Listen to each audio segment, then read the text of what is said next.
It's working.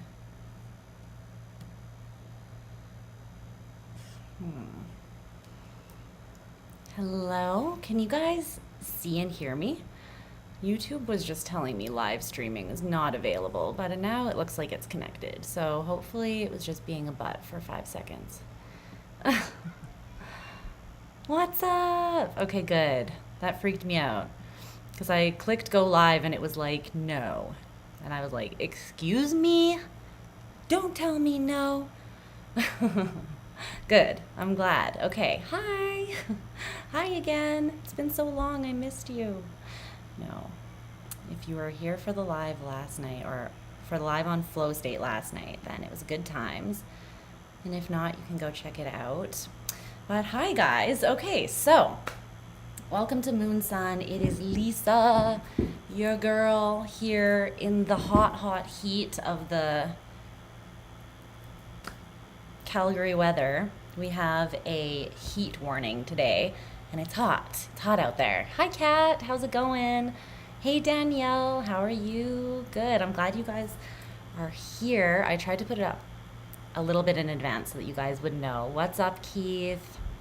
Yeah, so that you guys would know that I was going live. But I felt called to do an all signs. What's up, Clorinda?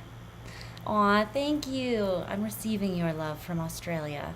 Us Canadians get along with Australians really well, so we're here for it. Here for it. Thanks for being here, you guys. Okay, so yeah, I'm gonna do an all signs reading on you and someone on your mind in regards to love and romance.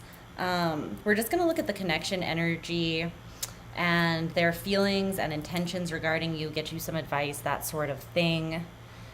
And I think that we're gonna start with Pisces and go backwards today. I'm just feeling it because sometimes I get to the end of the reading, I don't know, just the energy is different from the beginning to the end of the reading. So I think we're gonna start with Pisces and work our way backwards. The sign that we are on will be up in the corner here. Okay, so I'll put Pisces up so that you guys know that is where it will be. And if you're coming in after, then woo, Pisces gang. If you're coming in after the fact, then there will be timestamps in the pinned comment down below and the info box, so you'll be able to find what you're looking for. Okay, let me just make sure that I have everything that I need and I am situated. I'm using a bunch of decks because I'm me and I am extra. You don't have anyone specific in mind? Yeah, just hang out if you want. Yeah, Pisces, I mean, sometimes I feel like Pisces actually gets it better because by the time I get to the end, I'm like, I'm tired, a little bit tired, or I just am really in flow. And so then I just give them, I feel like most times the end signs get longer readings. Sometimes they do anyways. But whatever, we'll see what happens tonight. But we are going to start with my fishy fam, my fellow Pisceans. Where you at? Where you at? Okay, let's see what's going on with you and your person of interest here, Pisces. So, crap, I put that on there, so now I can't write the timestamp. Give me 1 second. Okay, so also I will let you guys know, personal readings, my books are still open. They sometimes are open, sometimes are closed, just depending on what my energy is and whether I feel like I need a break at the time. So you can email me if you're interested ever in getting a personal, and my email's in the info box below. You can check out Patreon, which is now a thing. There's exclusive content over there, extendeds, exclusive pick-a-cards, and collective readings. The link for that is in the info box. And I'm also going to do something fun that I decided on earlier today. So super chats are going to be available for all signs, and for every month, everyone who gets a super chat is going to go into a draw for a free 15-minute reading. So because I do really appreciate your guys' support. I appreciate your super chats because they help me pay my bills. And I appreciate you being in the all signs. So that will give you a little bit of a boost or an extra incentive, and also maybe an extra reward or something, however you want to look at it, for those of you that support me in that way. So it will be once a month, okay? And I'm going to announce the winner on the first day of every month. So for August, for the draw, the person will be announced. I'll put it up on the channel in a short video so that you guys don't miss it. And I will call the short like August super chat draw winner or something like that. So you can look for that, okay? And that will come out on the first of every month. Yeah. Yeah, the draw will be from both channels. So if I do an all signs, I have 2 channels. Some of you here know about Flow State. It's under the channels tab on this channel. So I have another channel where I do all content that is not love related, and that's on Flow State. And then all love and relationship dynamic related readings are here on Moon Sun. But I will draw from the super chats from both channels. So you can catch a live on either channel. Hit me up with the super chat if you've got a question. And the super chat rules are, I pinned them here, the guidelines at the top of the chat there, and they're also in the info box below. So if you guys are interested in getting a super chat, that's where the info is on how to do that, okay? Okay. Let's get into it here. Let me just set this up in a way that won't fall over. It's hot. My AC is on high and it's still really freaking hot. Not gonna lie. Okay.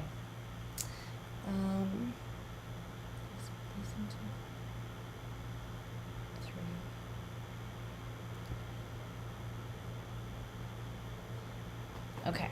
All right. Still figuring out what I'm doing here.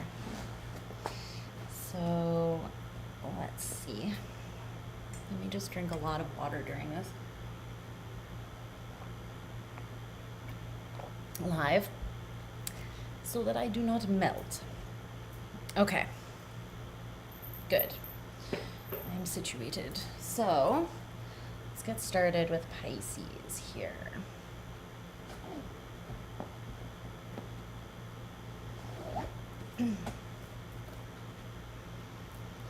Okay. Let me get comfortable.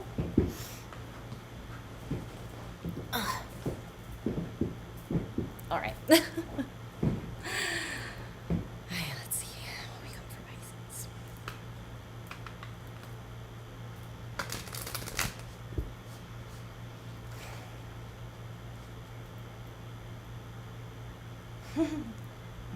Yes, I do. I tried to get the word out when I started it, but it's really hard to like notify people. Even if you were subscribed to Moon Sun, I feel like a lot of people didn't know that I started a new channel. So anyways, yeah, I just wanted to separate romantic, like love focused readings on a totally different channel, because some people are just sort of, to be honest, like sort of triggered by that kind of content. Depends what they're going through in their own love life, right? But some people just really don't even want to see love related readings popping up on their timeline. So that's why I separated them, just so that people could have that option. But it does exist. Okay, let's get these cards for Pisces.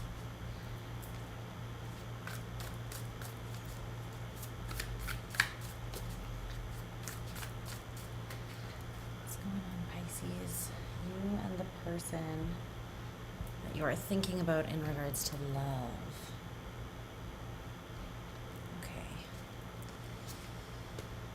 Okay.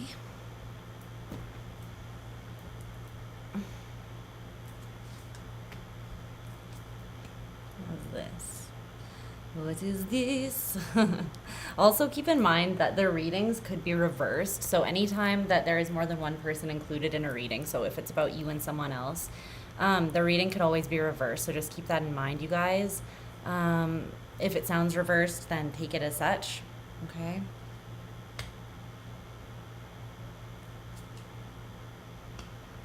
What the heck?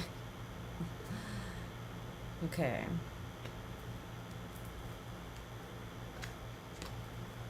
I'm stressing about something here, Pisces. Let me get you an oracle card. Tell me about the connection energy.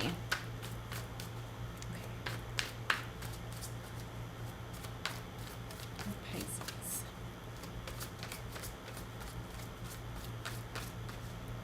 I also don't read for any particular placement, so you can watch for any placement in your chart that you resonate with. You can cross-watch, and these readings are also timeless, so feel free to watch this whenever you stumble across it, and hopefully something will resonate for you. Okay. Connection energy. Oh, I see. Okay. So I'm using a couple oracle decks and tarot decks for this reading, so we're kind of mixing it up here to get some specific messages. Okay. Let me timestamp you and get into this, Pisces. So 11. Okay, hey Pisces. So let's get into your reading here. Okay, so the connection energy, or the energy like between you and this person, the shared energy. You have the Ace of Cups in reverse, and this card from the oracle deck that I made, Big Mama, which says, I desire intimacy, and it has this little aggressive robot dude with his armor and spikes with the Ace of Cups in reverse. What's this? Okay, so then your energy in the connection is the Seven of Swords, and someone else's energy, or the other person, is the Knight of Cups. Okay? So we're just going to look at the overall energies between the two of you before we get into their feelings and intentions for you. Okay. So it looks like there are feelings here, and there is potential between you and somebody, Pisces. However, you've got your guard up, and you desire intimacy with this person, or just in general, but there's something about it that feels difficult for you. Like there might be a block, or you may have gone through something painful, maybe in like your last relationship or something like that. And you're just struggling to become vulnerable to let new people in. That could be something. Yeah, this could totally be you by yourself too. And then in that case, I should have mentioned this at the beginning. Dang it, I forgot. But if you aren't involved with anybody else, like if you don't have anyone else in your life, right, then you could totally be both sides of the equation here. And it could be two different elements of yourself that are almost at odds with each other surrounding love, like the concept of love or opening up to love in general. So take it how it resonates for you, because that's very much a possibility if you don't have someone that you're dealing with. So this could just be you feeling like you want intimacy, but you're also shut down to it. One side of you is this Knight of Cups, where you're desiring to move forwards with your heart on your sleeve. And the other side is the Seven of Swords, where you're falling under this sort of illusion that, you know, you're being more led by fear on this side of things, right? But if you do have someone in your life, then I feel like there's just a block towards love because of some sort of illusion on your side of things, it looks like. So clarify that Seven of Swords for me, please. Clarify the Seven of Swords. The Three of Wands. Seven of Pentacles in reverse. Justice. There's this energy of you really not wanting to wait, you know, and not wanting to put your life on hold for someone here, which totally agree with you and back you up on that. Trust me. You should never put your life on hold for someone romantically. Like if they're meant for you, you can't lose them, and they will find their way to you if they truly want to. There's no excuse for behavior outside of that, right? If they want to be with you, then they will be with you eventually, right? And you shouldn't have to put your life on hold waiting for someone who ghosted you, for instance, or something like this, right? But you have this, the Seven of Swords in reverse. It's the Three of Wands and the Seven of Pentacles in reverse. So you're telling yourself, like, waiting around is a poor investment. Waiting around for love is a poor investment, you know? So it might just be that you've gone through experiences, Pisces, where you feel like you have put your life on hold for love, or you've made love your number one priority, and then nothing came of it, or you only got disappointed or something like that. And if that's the case, then I feel like you're just like, you kind of got burned, or you learned your lesson there, and you're like, I'm just going to keep doing me. And if love wants to find me, then love will find me. Justice. I'll get what I deserve. But there's something here where that's only partly true, right? It's true that you shouldn't put your life on hold and you shouldn't wait for anybody, but you also still have to be open and receptive to love for someone to find you. And I feel like you're not only not putting yourself out there, but you are actually kind of actively, like, defensive against love. You know what I'm saying? Is kind of what that feels like to me. Or you're just at odds with your own desire for intimacy. That's what it really is. You're at odds with your own desire for intimacy here. Okay. And this person, I don't know. We'll see what's going on with them. They look like they have pretty good feelings and intentions for you. So I don't think there's really too much of a reason to be, like, super, super on guard. Of course, you have to trust your own intuition surrounding that, Pisces. But tell me more about the Knight of Cups, the energy that this person is in. Let's see. More about the Knight of Cups. Seems like this person's wanting to move towards you, though, with an offer. And they're taking action based on the feelings that they have for you. Like, they're not trying to hide how they feel. The Six of Wands, they want success with you, and I feel like they see you, they recognize you in a way that makes you feel, like, deeply acknowledged in a way that you don't usually feel. This person believes that there could be success between the two of you, that you would make a good pair. And the Six of Wands is about success and recognition, right?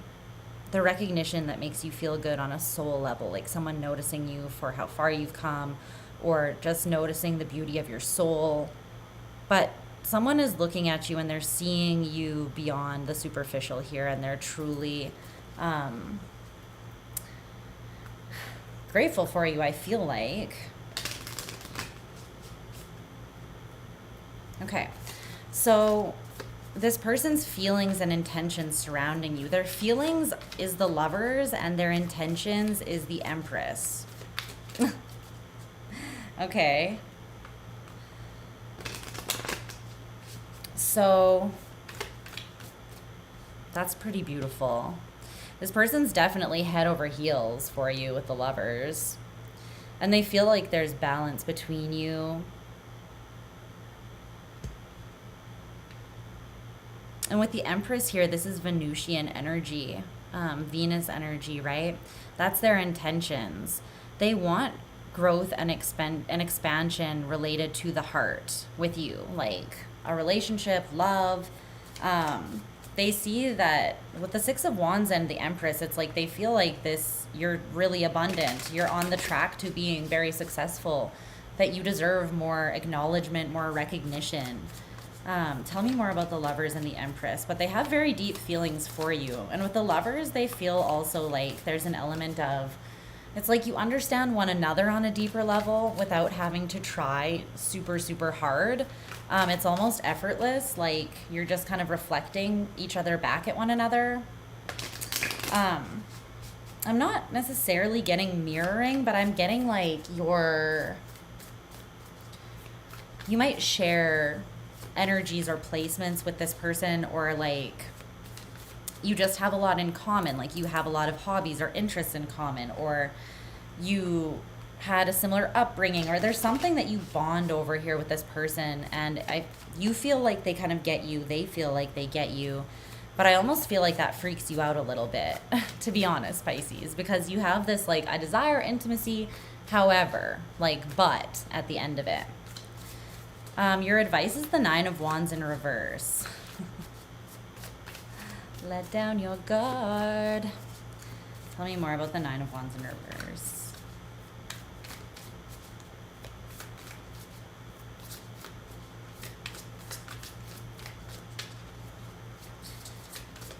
It's also like, let it be easy. If it's easy, don't make it more complicated than it needs to be. There's something coming through about that. And I feel like you're doing that through overthinking it.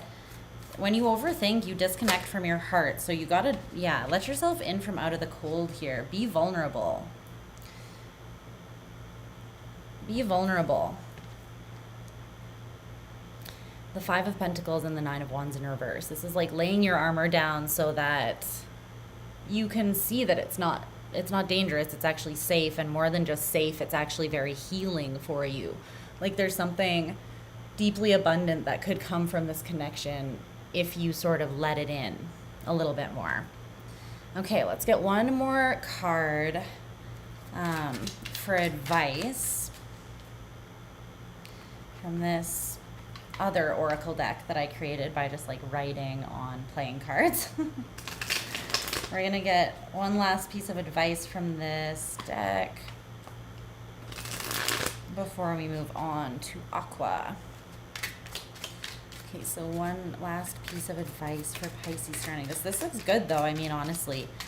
It's almost just like you don't know if you can trust it, though.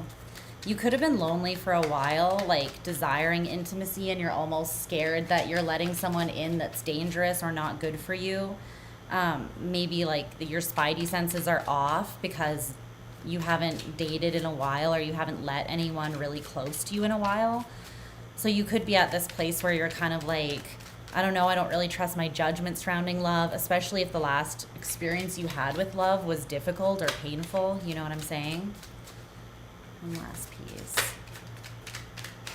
Thanks. My hat. This is my I went to Philadelphia and survived a narcissist hat. It's fun, hey? It reminds me that I'm a motherfucking warrior. All right. Wow. Okay. So your advice is the Five of Swords, the equivalent to the Five of Swords. And it says, consider that other people are simply mirrors, right after I said that you guys are reflecting each other.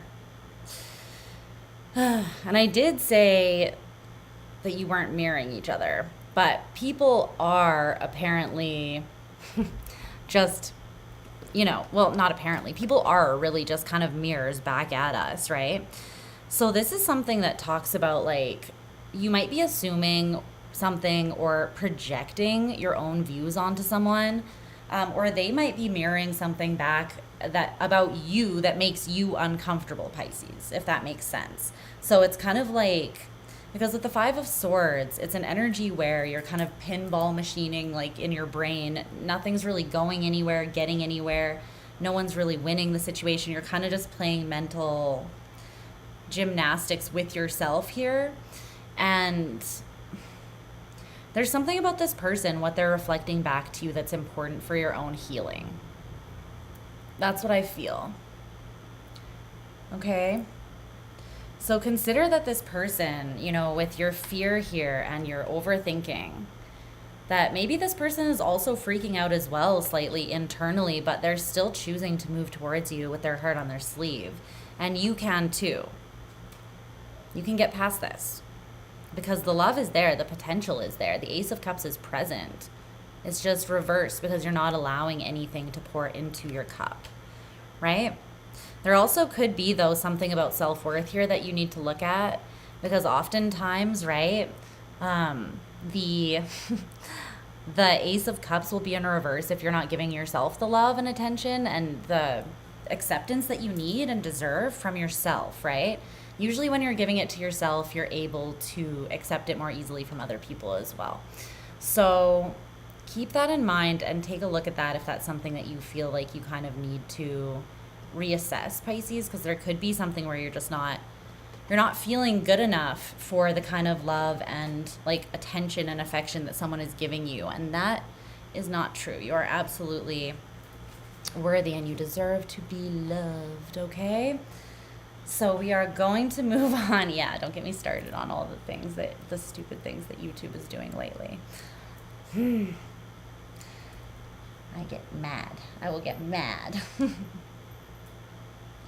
All right. You should be able to like comments. It's so true. I can't even see the whole sending like the little thing now from this one. But anyway. Okay, we're moving on to Aqua. We're moving on to my Aqua babies. Aqua babies.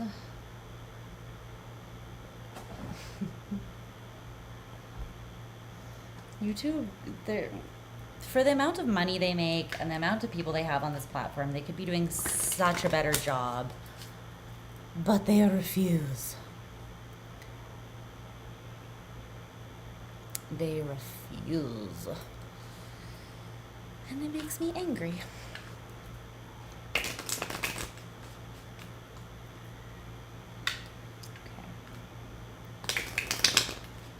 You're welcome. You're welcome. I think sometimes we all need that little, message. Hey, it's okay to open up.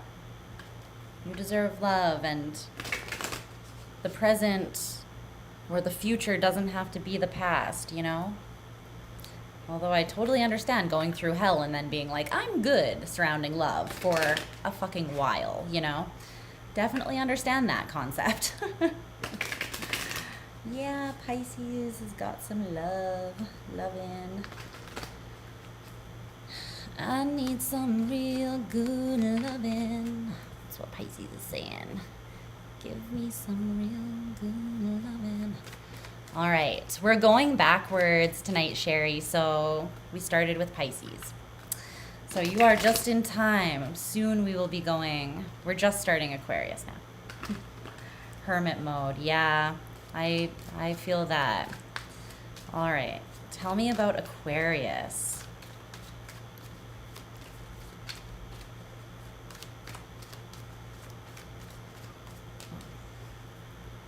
Okay.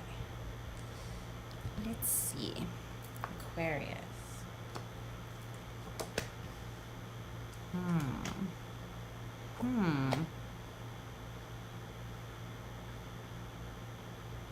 Okay.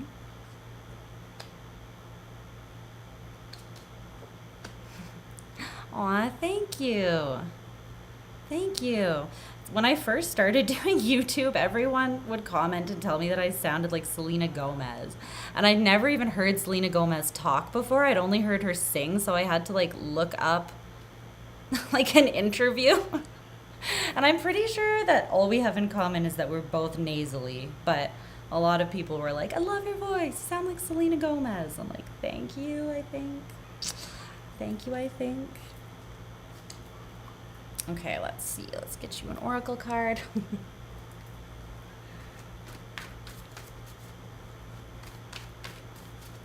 Yes. So if you weren't here, can you hear it?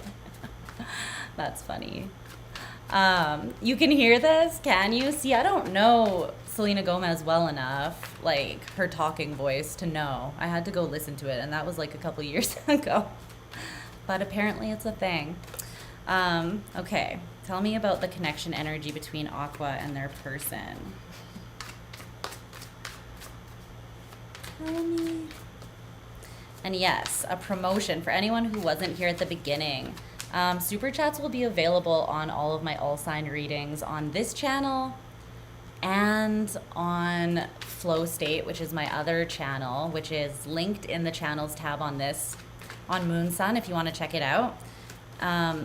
Anyone who gets a super chat, there's going to be a monthly draw at the end of every month for a free 15-minute reading from people who got super chats in the all signs, okay? So then I will put up a short announcing the winner on the first day of every month, okay? I'll announce it on both channels so that you guys don't miss it no matter where you're subscribed, but just so you know, in case you missed the beginning of the reading. Okay, Aquarius. Tell me about the energy.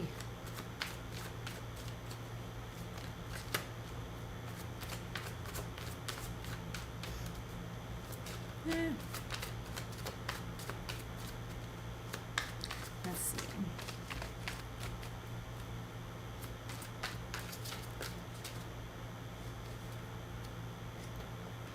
Okay, you got some Mac Miller vibes up in the house here. So,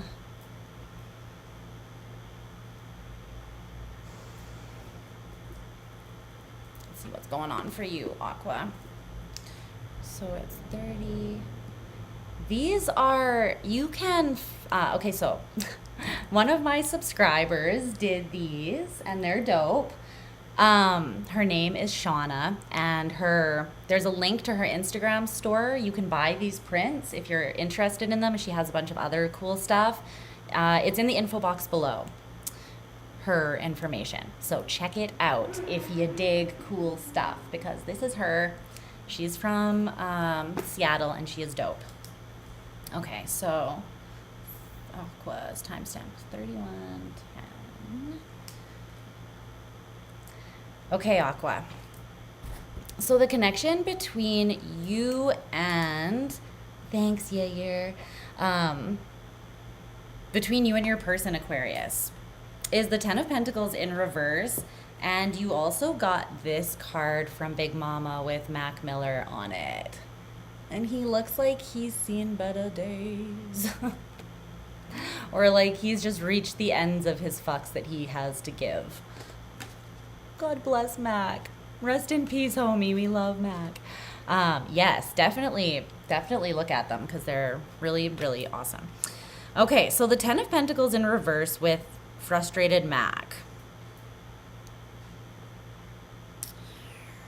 Well, either you are single and you feel like you're kind of losing hope and you're sort of at the end of your rope and you're just kind of like, whatever, F this, like, I don't have the time and energy to care about love right now. I have to focus on better things or whatever because this is just not coming together for you right now. And so you're kind of just like, whatever. Not that you're writing it off forever, but some of you, if you don't have anyone in mind, you're just kind of in that mode where you're like, well, on one hand, you really want it and you fantasize about the Ten of Cups and this fulfillment and what it would look like. And on the other hand, you're like, seems like a lot of confusion, drama, and headache, so I'm going to pass on that, you know? There's a conflicted energy with some of you. But for others of you, there's something that has fallen apart with someone with this Ten of Pentacles in reverse. And you're fed up with the situation. Yeah. Okay, so your energy, and keep in mind that these can always be reversed too, so take it how it resonates, Aqua. Your energy within the connection is the Ten of Cups, so you don't look like you're doing too shabby. And then their energy is the Seven of Cups, so there's a lot of emotion here between the two of you. It seems like one of you, I'm going to read it like it's you here, Aquarius, with the Ten of Cups. You are fulfilled and doing better, and I feel like somebody else is maybe not doing as wonderful. Okay, love. Tell me about this Ten of Cups. Hi, Rachel. The Star in reverse. Are you putting on a bit of a show for this person? The Ace of Cups. The Moon. All right.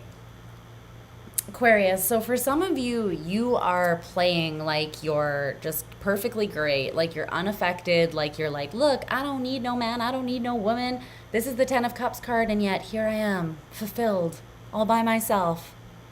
Who do I need? Crickets. That's right, you know? And you're in this energy, like, but you're trying to kind of prove it. You know what I mean? You're kind of trying to prove it. Bye, Clorinda. See you later, loves. And the reason I can tell that this is kind of bullshit, no offense to you, but the cards don't lie. So if it's not your message, then don't take it personally. But I'm going to call those of you out whose message this is. You're still healing. You're not fully in this Ten of Cups energy, and you're actually hiding a lot of fear and woundedness and pain from the situation, but you're not letting this person see any of it. You're not letting them know that you're feeling some type of way whatsoever. And there's actually like a little bit of a loss of hope surrounding love for you, but you're hiding this from this person. But it's like this did kind of fucking affect you. You know what I mean? It did. And even though you're projecting that you're all good and you couldn't care less, and maybe you're even projecting that you're looking for new love, or that you have someone new in your life, even depending on, you know, this could be you just posting stuff on social media because you know the other person's probably spying and watching your account, right? And you're like, I just want them to think that I'm doing great kind of thing. But really under the surface, you're kind of still healing. There's something being hidden. And I feel like it's just the fact that you're not quite as on top of things or emotionally fulfilled or healed from this situation, whatever it is, as you would like this person to think. Okay. Clarify that Seven of Cups for the person's energy, the other person's energy. This person is confused. They might have options, but I feel like they're more so just thinking about you, and it's frustrating them because they can't seem to get clarity on the two of you. What happened, why it happened. Just after I said they can't seem to get clarity, the Ace of Swords in reverse. This is like confusion on confusion. So one person here is confused. They don't know. You can send $4.99. That's close enough. I don't know why it will only let you send $4.99 though. That's weird. I'm not sure. I think at least whenever I've tried to send one, it lets you send any amount, but I have no idea what you're experiencing on your end. So, but $4.99 is, I'll let the penny slide. It's okay. But thanks for checking. But yeah, there's someone here that's not seeing clearly, it feels like. Okay.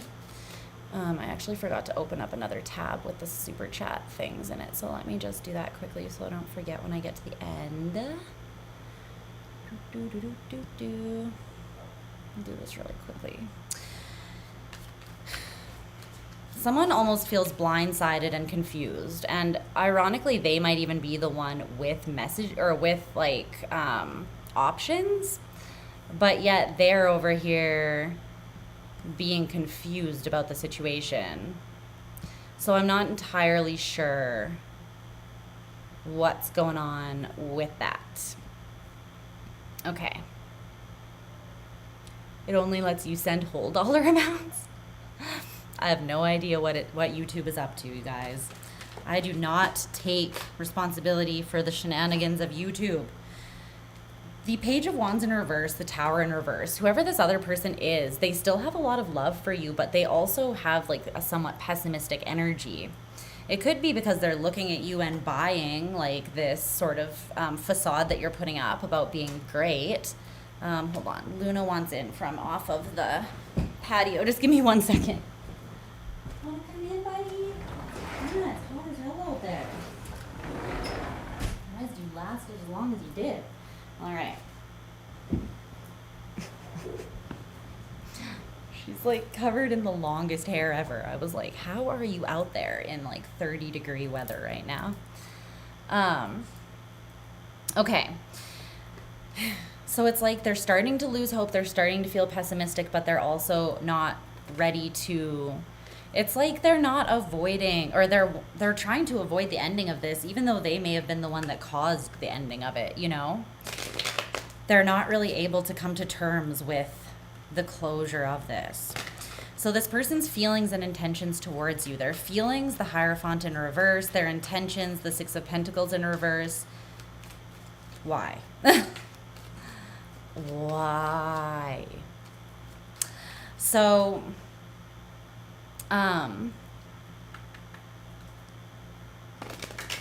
If you could handle it that cold, well, Canada is for the frigid. Yeah, sometimes it's so cold that it hurts to just breathe the air. So it takes a special kind of masochism to live here. I'm just going to say it. But this person's feelings and intentions, I'm not going to lie, do better. Do better. If you're cross-watching and you're this person, you know what? Aquarius deserves better. You need to do better, buddy. Because this isn't enough. The Hierophant in reverse, it's like they feel like, for some of you, this could be a marriage that has ended with the Ten of Pentacles and the Hierophant both in reverse, because they both can talk about the dissolution of like a serious relationship. But if not, then this is the energy of just being non-committal, flaky, not really knowing what you believe, what you want, where you're headed. So how can you commit to other people then when you don't even know like what you're doing with your own shit, you know? So they feel, let's clarify the feelings here. The Hierophant. You don't claim it as the cross watcher. The High Priestess. They have deeper feelings, though, that they're hiding. The Moon, the High Priestess. This person could have Pisces in their chart. They are hiding their deeper feelings. They have a lot of passion, but they're not fighting for this for whatever reason. Okay? But under the surface, like, they're keeping a secret, and they do have deeper feelings, I feel like, but they're not.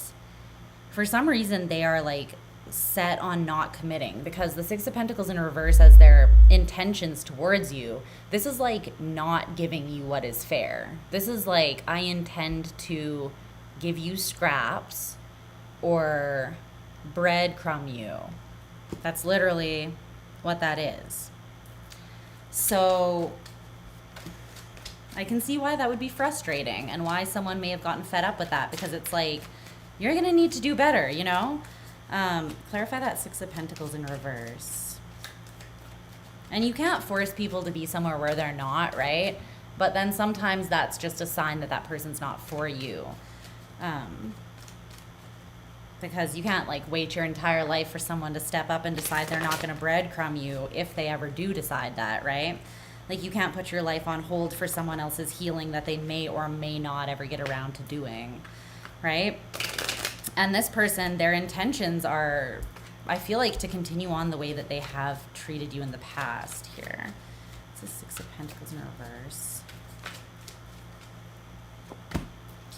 The Six of Swords. Why the Six of Swords?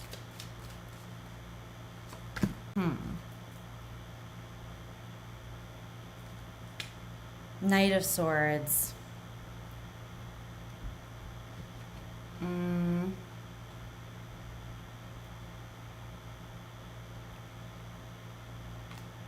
This person, they're trying to move strategically. This person maybe has been hurt as well.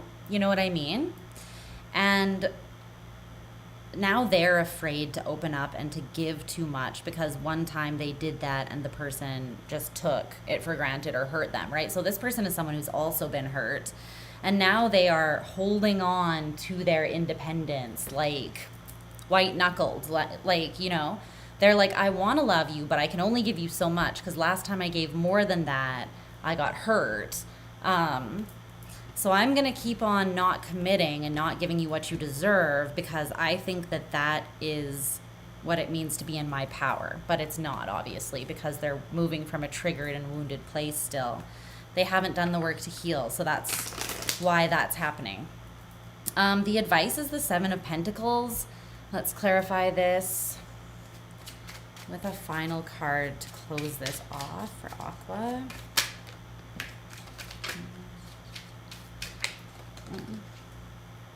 The Seven of Pentacles and the King of Cups. It says the ocean does not apologize for its depth, and so neither shall I. The ocean does not apologize for its depth, and so neither shall I. Spirit is really saying, invest where you can give your full heart and it will be received. you know? If you're gonna pour out unconditional love, pour it into someone who can actually receive it and give it back to you. Or meet you halfway or compromise, you know, not someone who is like dead set on maintaining their independence and it's gonna be like pulling freaking teeth just getting anything out of them, you know? So it's kind of like an energetic like mismatch between you two at this time. One of you has a lot of depth and love that you want to share, and you're being advised to invest that in someone who, you know, where it can actually be a healthy symbiotic relationship. Okay? Or to not invest in this person until they get to that point, if they do get to that point. But I never ever give the advice to like put your life on hold and wait for someone. That would go against like my morals, and I would feel like I was giving you terrible advice and misleading you and not giving you messages for your highest and best good. So unfortunately, I can never tell you to wait for someone, because I don't believe that that's a positive thing to do. However, you got to follow your own intuition, right? So yeah, but know your worth and give your love where it is, you know, where it can actually be felt. Because the thing is, people who are defensive against love, you could be giving them like golden love, like golden grade love, like the best love that you can get, you know? And it might just be ping, ping, like bouncing off of their shields. So in that sense, it's like you're giving them this amazing love and it's not even having an impact, you know, because people can numb themselves out when they're not ready, when they're defensive, and it has nothing to do with you. It's not personal, right? So just make sure that if that's happening, you're having self-respect and you're pulling your energy back and putting it somewhere where it will be appreciated. Okay, we're moving on to Capricorn. It's weird going backwards, but I kind of like it. Capricorn, where are my Cappies at? My Capricorns.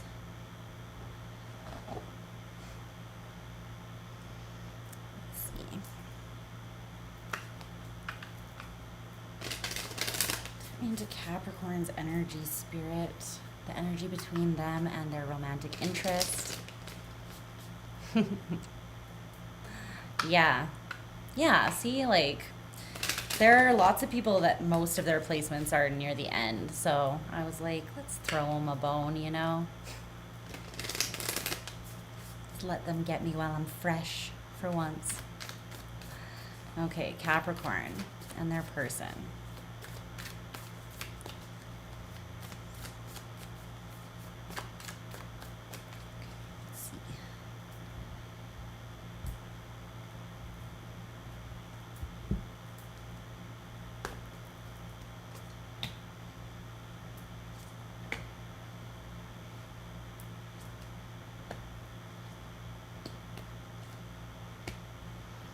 Well, what's this?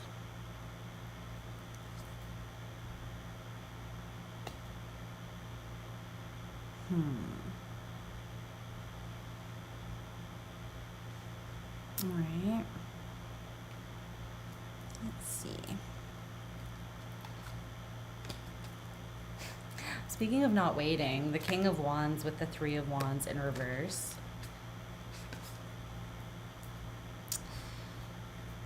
That's that same energy. What song are you hearing? Okay. Ooh. Wow.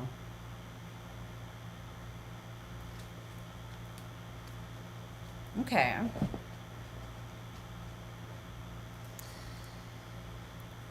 Well, what's going on here, Capricorn? So your reading's starting at 49:30. Okay, Cap. So the energy of this connection, or the energy between you and this person, you get the Four of Cups, which is the placement moon in Cancer. So fresh and so clean, clean. That's amazing. And then you have this oracle card that says following all of your desires isn't freedom.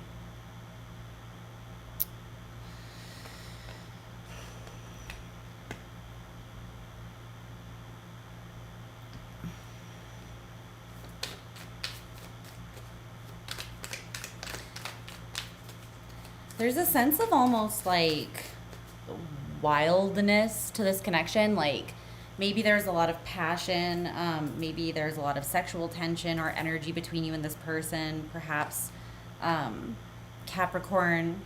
There's very strong desire between the two of you in some sort of way. And it doesn't have to just be sexual or physical desire, but there's lots of desire here. But there's also someone who does not have strong boundaries or does not have strong, like, what would it be? How can I say this in words, what I'm feeling? It's like they're not tempered, they're not balanced, they're not in harmony with themselves, and they don't have discernment necessarily, so they kind of just make choices erratically. A little bit. And with the Four of Cups, this could have caused some sort of disappointment.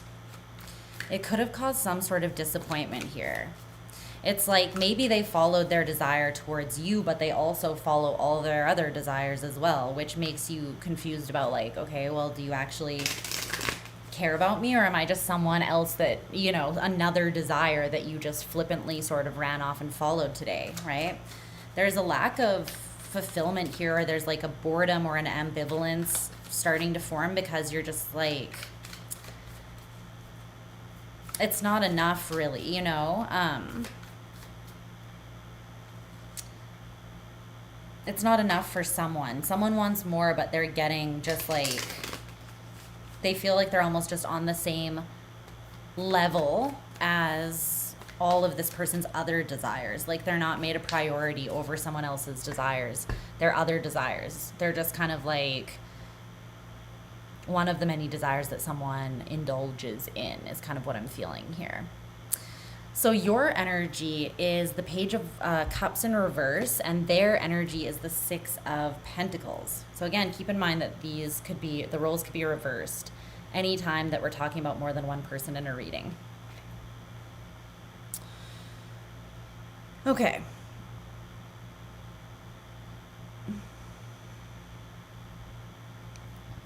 Clarify this Page of Cups in reverse. So someone here, oh, thanks, Rachel. Okay, so someone here is, I'm going to answer all super chats as well at the end of the reading, and they'll go in order. So if you, I will timestamp them as well. So if you want to come back and watch them, if you, for some reason you're not still here at the end, you can do that. Okay. So it'll just say Rachel with like your time, in the timestamps too. Okay. So the Page of Cups in reverse, it's like someone here, I'm going to talk to you like this is you, Capricorn, and you can reverse it if you want to, but you feel shut down emotionally because this person is not, they're not compromising or meeting you halfway, right? Like relationships are built on compromise. Anytime one person is overextending, it creates an imbalance and some sort of toxic dynamic, right? And it almost feels like one person was open-hearted at one point in time, and maybe they felt like they overextended because they thought that this person, the other person, was going to come around or grow up or maybe commit to them more than they actually ended up doing, right? But then it's almost like as time went on, you might have realized that you felt just more and more like an option, more and more like something that someone would sporadically pick up and then put back down. And it's like, I feel this frustration and hurt feelings surrounding you not being able to ever really anticipate like which version of this person you're going to get. Because sometimes I do feel like they show up and they want to actually, you know, like give. Because they're in this Six of Pentacles energy, so let's clarify that. It might have been confusing for you, but this person's very hot and cold. is what this feels like. And it's because they just go where they are pulled, where their desire is pulling them in the moment, or they have in the past. Give me one more on that. 6 of Pentacles. The Queen of Pentacles reversed. 9 of Pentacles reversed. The Devil. This person is like, they have this pervasive dissatisfaction with life. Like, deep down, they are not emotionally fulfilled. And that causes this obsessive drive. That causes them to be controlled by their desires. Right? So that's what it is. It's that this person, they feel like they're lacking something and they have a void that they need to fill. But of course, every time they go try to fill it with like an instant dopamine hit, it's like that fades off just as fast as it came, you know? And then they're on to the next thing to distract them from... You're highlighted because you're a mod. Is that what you're talking about? You're a mod. But yeah. But I feel like this person got a wake-up call of some sort here. They got a wake-up call. And now I feel like they have this emotional clarity that even if they had a bunch of options, they kind of want to choose you. Like, they want to compromise. They want to meet you more halfway than they have in the past because they've gained some sort of emotional clarity. However, they still have this insecurity. They're still being driven by insecurity. And so that's telling me that even if they are becoming more aware and clear on their feelings for you, you still sort of want to be a little bit careful and just a little bit cautious, right? Because it's like this person's they haven't actually changed anything, right? They feel like they are like, I feel like they have a strong sense that they don't want to lose you, but at the same time, they're still on their same shit. You know what I mean? So just watch that. Like, don't give them like a free, well, do what you want to do. But I personally wouldn't like just let this person off the hook because nothing has actually changed, right? They might come towards you being like, I've realized, blah, blah, blah, right? But I think that they're still ultimately searching for something to fill a void. And in order for there to be healthy dynamic between people, they have to know that they can fill their own void, right? Otherwise, they're always going to be finding that in somebody else. Okay, so their feelings and intentions for you currently. The World, Saturnian energy, and the 5 of Swords, which is Venus in Aquarius. I mean, see, they feel, right? They feel like there's a cycle that's closed, or they feel like they could be losing you. And I think that that's what gave them this, like, wake-up call. They feel some sort of distance, or maybe you have energetically distanced yourself or done a cord cutting or something. This person picked up on that energy. And it freaked them out. It made them be like, ooh, I want to give more. I don't want to lose this person. But at the same time, I don't know if they can actually cash the checks on that, right? So just be aware that if they do come to you making promises, make sure that you look for like the actual fulfillment of the promise and go based on that, like the reality of the situation, not just what this person's telling you, okay? Because the 5 of Swords as their intentions, like this person has a lot of conflict within them.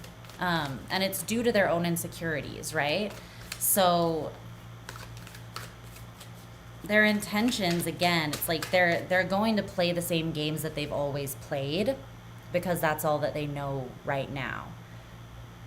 They may be at the beginning of having like an awakening where they're gaining clarity and they start cleaning their act up, right? But healing is not linear, and it also, because it's not linear, it usually takes place over a long period of time, and you can't really predict when someone's going to get somewhere on their healing journey. So, yeah, this person intends, and I don't know if it's necessarily like a conscious choice that they're making, but they do have the intention to just act the way they've always acted and think the way that they've always thought because they haven't addressed the actual core wound. They haven't healed the actual, like, core of the issue, right?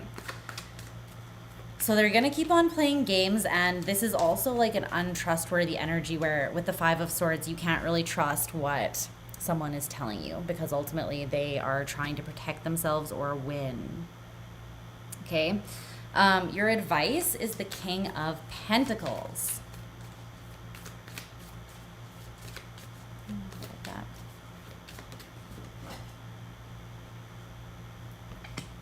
Seven of Swords. Give me one more card for some chess. Did I say checkers? Let's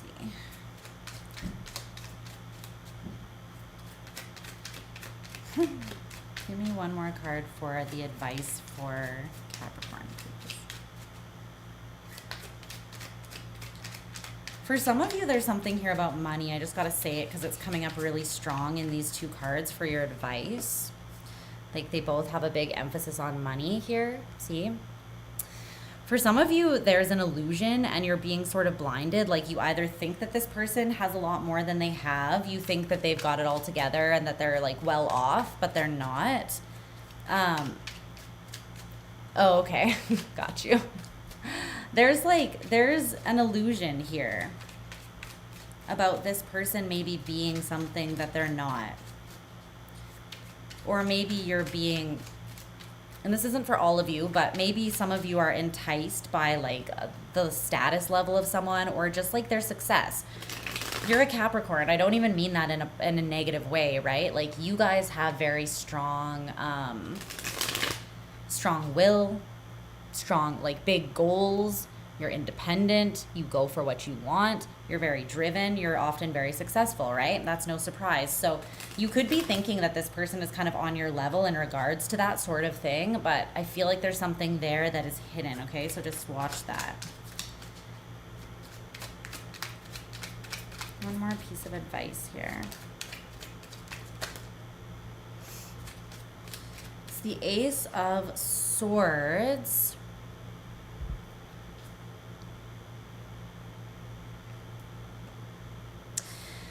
Okay, so it says the unconscious, all that is beyond our understanding, calls to us, inspires us, and invigorates our life. This depth of truth requires the ego to dissolve. Sacred discovery. So something from your unconscious is calling to you here. But it requires an ego death. It requires the ego to take the back seat. So there could be something that kind of triggers you. There's something though that's coming up from your like unconscious, and it wants to reveal itself to you. It wants to bring you clarity and inspiration even, and guidance. However, it's such a deep truth that it goes beyond the ego. So you're not going to be able to understand this truth that's being offered to you unless you are able to dissolve the ego. So there's something here about the ego specifically surrounding like the 3D realm, and for some of you finances. I'm not sure exactly how that ties in, but you'll know if that resonates for you. Okay, but it's remember who you are. Your advice is to remember who you are. Don't delude yourself into thinking that you're less than this. You're the King of Pentacles, you know, and you do deserve someone who will meet you. And someone who is just as driven, someone who is just as determined and just as committed and steadfast as you. Someone that you can really build something solid with, because that's what you need, right? So those are the messages I got for you, Capricorn. Let's move on. Moving on to Sag. Moving on to Sag.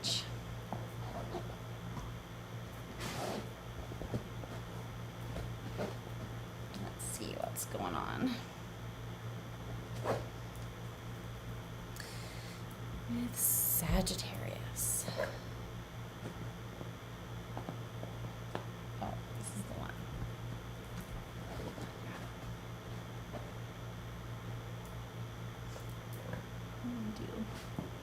Yeah, okay. Sagittarius energy. Let's tap into Sag's energy, spirit. Have a great night, Sherry. Have a good one. Have a good day. Have a good day, bestie. See you tomorrow. Okay. Sagittarian energy. Sag and the person on their mind, spirit.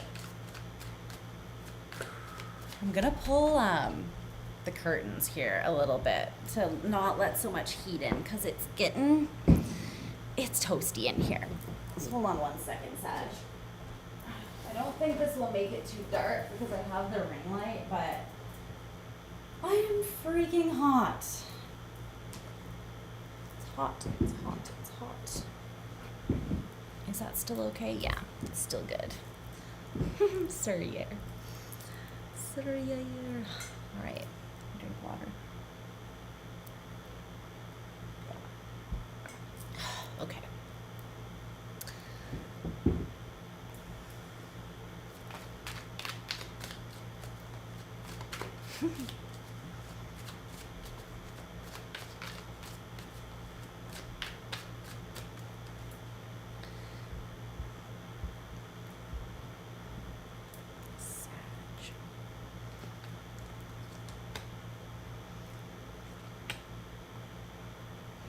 Also, don't freak out if you're watching this at the time of release and you're like, why are the energies freaking crazy? Probably something to do with the Venus retrograde that we're going through right now. So these energies are definitely just like the energy of right now. They can absolutely shift. So don't take it too seriously, heavily. Like, don't base your life on this reading, you know. I'm sure that you guys know these things about tarot already, but just a reminder. Energy is constantly in flux, so especially when there's someone else involved, right? Because we can only really control our side of things. Yeah, someone else is kind of the wild card. Tell me more about the connection energy between Sagittarius and their person.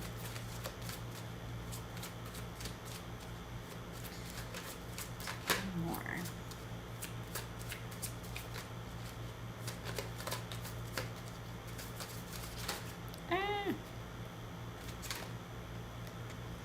Okay.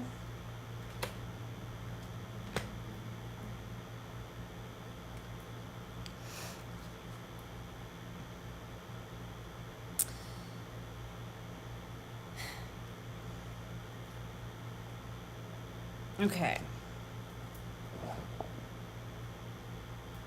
Let me see here. Jupiter.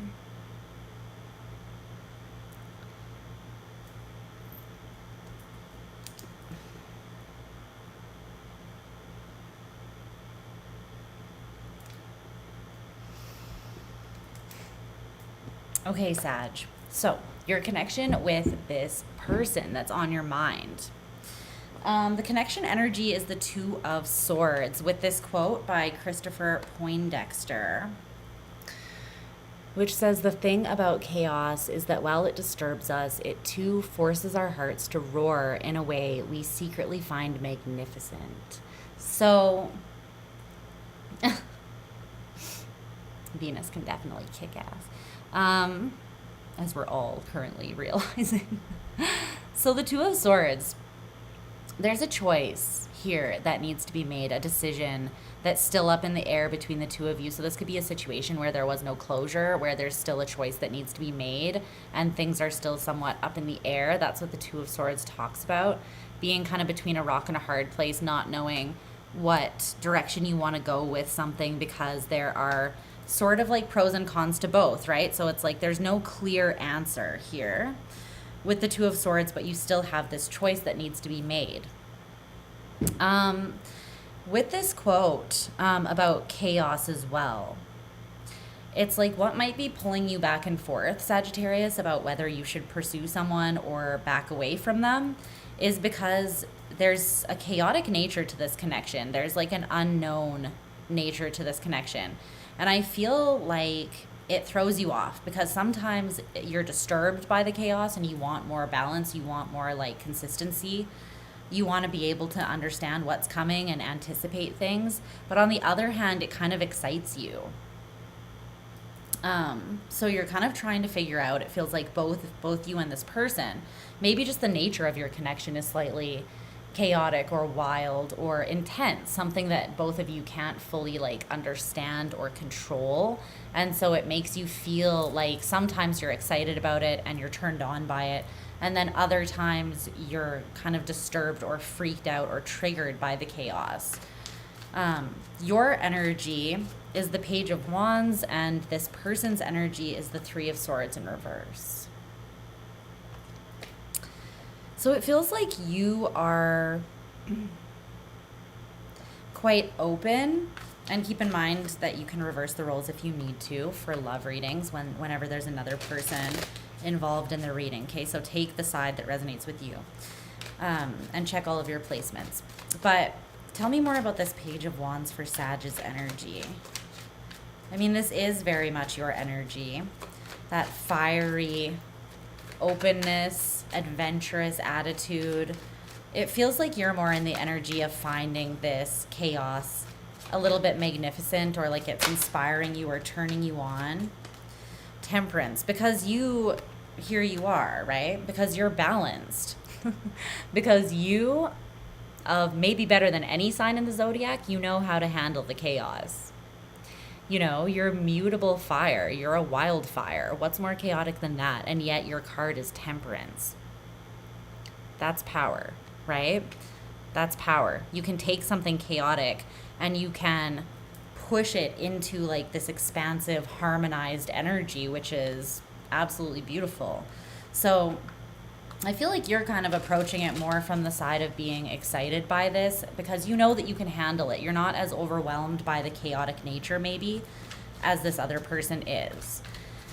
But they are in the energy of the Three of Swords in reverse, which is telling me that they're currently healing from some sort of pain, and that could have to do with you or it could have nothing to do with you. So again, take it how it resonates.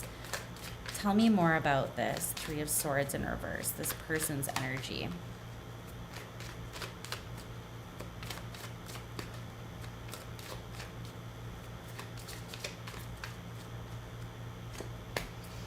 The Star.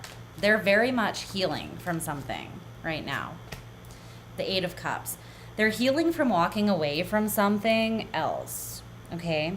They could either be walking away from like their own, this could be them, and they are releasing themselves from a period where they really limited themselves. They didn't believe in their own self-worth, and so they lowballed themselves, and they probably got taken advantage of by other people because they didn't know their own worth, because that's how it works until we learn, right?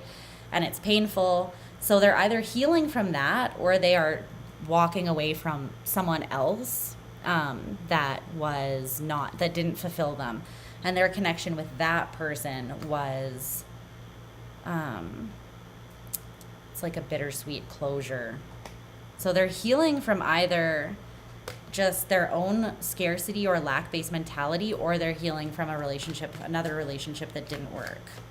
So I feel like they might, out of the two of you, be the one who gets a little bit more overwhelmed by the connection, if anyone, just because they're already healing from something.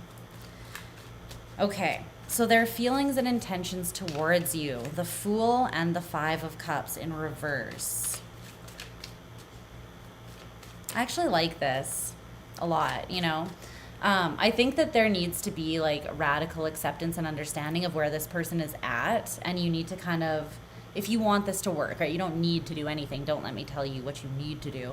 But if you want this to work, then it's like there kind of does have to be a little bit of a holding space for this person's energy because they are still healing. And in their feelings for you, though, it's not all fear and overwhelm. There is this excitement. But the Fool is a big leap of faith too, right? And this is someone who's still healing from having taken a leap of faith that hurt them in the end. So they're going to be a little more cautious, right? However, I do like that their feelings are the Fool. It's like they feel excited, they feel inspired by this connection, they enjoy the time they spend around you. They may have felt like you kind of came out of nowhere, like meeting you was something they weren't expecting. Maybe you guys met in an unconventional way, or they just weren't expecting to meet someone that they care about as much as you, I feel like. However, they do still have this decision. It feels like you both have some choice, with the Two of Swords being that shared energy about whether or not you're actually going to act on your feelings and take this leap. Tell me about that Five of Cups in reverse with their intentions. The Knight of Wands. They get knocked down, but they get up again. You're never gonna keep them down. They get knocked down. She drinks a whiskey drink. She drinks a vodka drink. Anyways, a little tub thumping for you, for your eardrums there. Okay, so this person got knocked down. Now they're healing, and you inspire them to get back on this horse, baby. You inspire them, Sag. I mean, duh. Of course you inspire them. Who do you not inspire? The lamos, that's who. But they, what can I say? They're excited by the beginning. This is something that's quite fresh, it feels like, because there's still a lot of choices and decisions and direction that needs to be clarified, pinned down, you know what I mean? Just because this person's coming out of something else difficult, but they definitely care. And you are inspired, and they intend to just continue purging the grief of whatever they're working through, which I also like, because it's like they're working through the difficult emotions, it feels like. They're not trying to avoid them. They're trying to genuinely work through what they've gone through in the past so that they're not carrying baggage into their connection, their next connection, which could be their connection with you, right? So I like that. That's responsible. This person's coming off as, like, responsible. Okay, the Six of Wands is your advice. If you feel like there could be success here, then go for it, honey. Like, go for the gold, babe, because I'm not getting bad intentions or bad vibes from this person at all. It's just a matter of, like, they are actively healing. See, the difference between this person and, like, some of the people that we've talked about, I can't remember if it was, like, Capricorn or Aquarius or both. This person is actively on the healing journey, and they have the intention to come out of, like, snap out of what they've been stuck in and to get back to good, and then to show up for you consistently. Whereas those other people that we were talking about, they didn't even have the awareness that the healing needed to happen on a deeper level. So this is someone that I could see you maybe, like, giving it a second while you make this choice, because it's not really the same. It's not like the energy of, I'm not picking up you would be putting your life on hold for this person, because I don't think that they're going to take very long. You know, they're just healing. They're being a little bit cautious because of what they've gone through. What about this Six of Wands?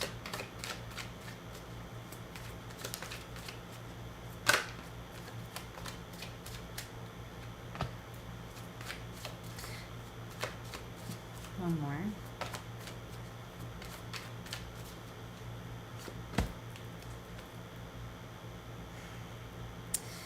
The only thing is they might still be a little bit erratic because of what they are dealing with. So again, you have to use your discernment to know how close this person is to actually being able to sort of, like, meet you where you're at. And only you know where you're at, what you're willing to offer and able to offer, and then what, like, the healthy response to that looks like. What a healthy, energetic exchange would look like for you, right? Because there is some sort of, like, it's like there's a lot of potential and possibility between the two of you, yes. But this is also, like, accept the reality of the situation, right? It's like when you're playing a game or something, you can imagine yourself winning. You can fantasize about yourself winning, but it's not the same as when you actually win, right? There's a difference there. There's potential and then there's reality. So it's like, because here, right, this came out to clarify as well, the Seven of Swords and the Six of Pentacles in reverse. This could be two things. There's either an illusion that someone cannot give as much as you because right now they are healing, and so they haven't been able thus far, like they haven't been meeting you halfway yet because they're still healing, right? And so this could be you with the illusion, like, oh, this person is a waste of time, like they're not meeting me halfway. But that might not be reality, because they're still coming out of this healing, and then they have every intention of meeting you halfway. Or, and you have to decide which story is yours, or this person could come to you and be like, I want success with you and I want to be all in, but then they are erratic and they don't actually meet you halfway, and it's not balanced symbiotic relationship because they are still healing and they're not actually capable of giving you what you deserve. So let's see. Let's get one final advice card for Sag. Okay.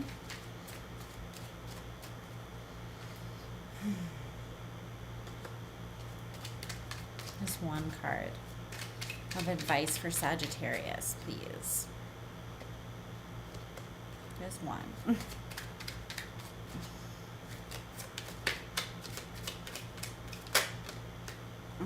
Okay. It's the Four of Swords. It says, find guidance in the spaces between the words. Space and unknowing is a receiver for divine presence. So I feel like Spirit wants to come through and actually give you a download about this person.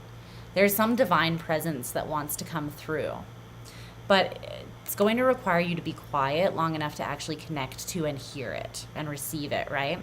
So you guys might want to have a small like meditative practice if it's not something you already honor. Even if it's like 5 minutes a day, it really doesn't matter. Or there's many different ways that you can meditate. Not all of them just look like sitting there, you know, like, you could go on like a mindful walk. What's up, Prince Tom? How's it going?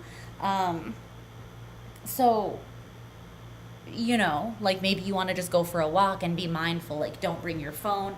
Don't listen to music. Just be in the silence, tune into Gaia, and receive downloads, like a 10-minute walk a day or something like that, right? It can really be anything that suits you. But there is guidance, like divine guidance, that wants to come in about this connection. And it's going to be different for all of you. It's going to be completely... What's the word that I'm trying to freaking think of right now that I can't think of? It's going to be tailored to you and your experience, right? So there's something here, some sort of guidance that is so specific about your personal experience with this person that you're asking about, that Spirit doesn't even want it coming through me, but they want you to know that there is a message that they want to come through with. And it's almost like... you just need to make yourself receptive to tuning in, right? So that you can receive that message. All right, babes, we're moving on, moving along, trucking along. We're going backwards for those of you who are just joining us, but the sign that we are on will always be in the top left-hand corner. So we are going from Sag to Scorpio. Scorpio gang. We vibe hard with Scorpios in this house. If you saw my chart, you would understand why. All right, Scorpio. Okay, now it's getting dark, so now I'm gonna reopen that curtain because the sun is no longer shining in and boiling me to death. All right, let's tap into Scorpio energy here, Spirit. Scorpio and the person driving a semi. Well, make sure you're careful. Drive safely. All right.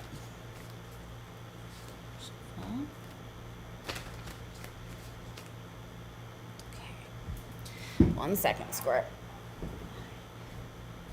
Let me reopen this so that I have some more light.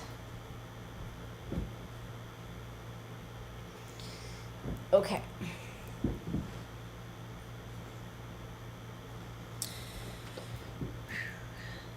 What the heck, Scorpio? No. I can't even tell you what I just channeled. It's like, what the fuck? Let's just see if it comes out in your reading. Scorpio. Okay.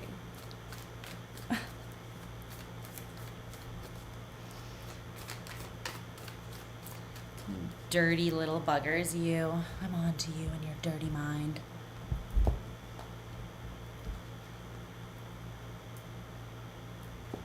Okay.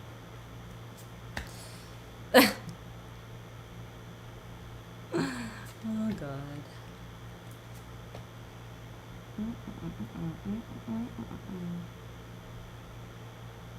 I heard a line from a Doja Cat song. It's very sexual.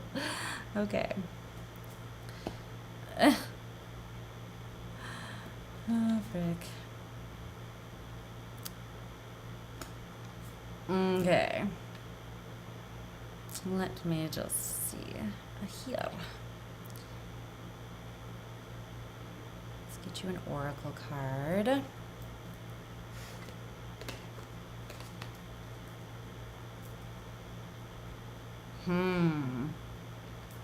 Maybe you feel like you don't necessarily even believe in love, but you're like, but I still believe in good sex.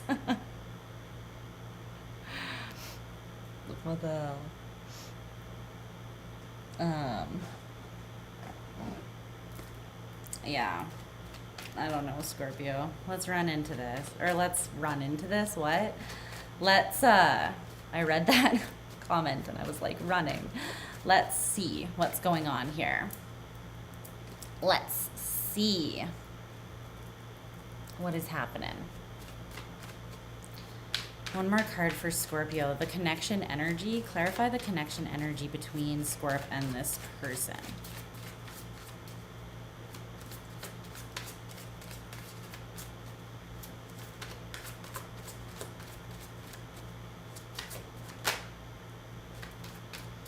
Okay.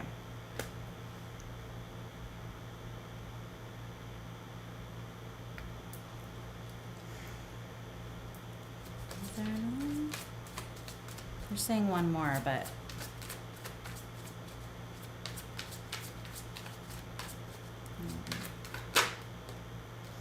oh God. Okay. Well, here we go. Here we go.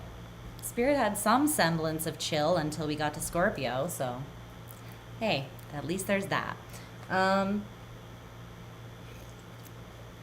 Feel like I really want to smoke some weed before I get into this. Not gonna lie. Oh God. It's not that it's necessarily terrible, but it's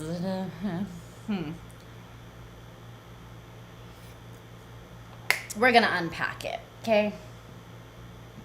Let's see, because I need more details about this. I need more details here before I can speak on this. So let's timestamp you. I have my vape here, so I probably will hit it at some point. It's like the vape is so subtle that I don't really feel like it. I mean, I never feel personally like weed affects any... It doesn't affect me in any negative way, or my gifts. Like, I don't really understand people who have that perspective, but hey, they obviously have their own experience with things. So who am I to say? It's just not the same for me. Okay. Scorpio. Scorpios. We're the hoes in this house. All right, Scorpio. Let me just... Holy fuck. What's going on, Scorpio? I was like, let me reel it in, and then I smacked my computer. Good times. Okay. So, yeah, a lot of people are like, if you smoke while you're channeling a demon. And I'm like, no. No. I mean, no. My vibration is high enough that I'm pretty sure I'm not. I think I know, you know? Anyways. Let's not get into that right now. Some people actually use plant medicine for what it's, you know, actually good for. Okay, I'm going to redo the timestamp since I've just been ranting about plant medicine. So let's just go. Okay, so 129, 30. All right. Okay, Scorpio, what's going on, gang? So let's get into the energies of you and this person. Hey, Luna. Luna might make an appearance for your reading, my adorable familiar. Come here.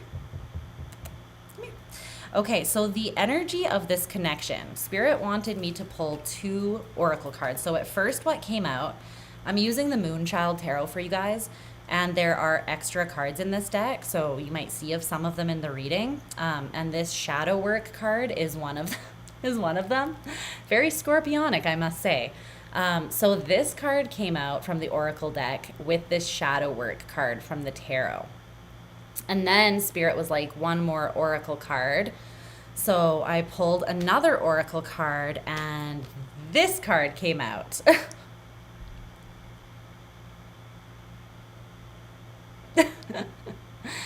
And the guy's like, is this my twin flame? And it's a fucking trauma bond, because yes. So,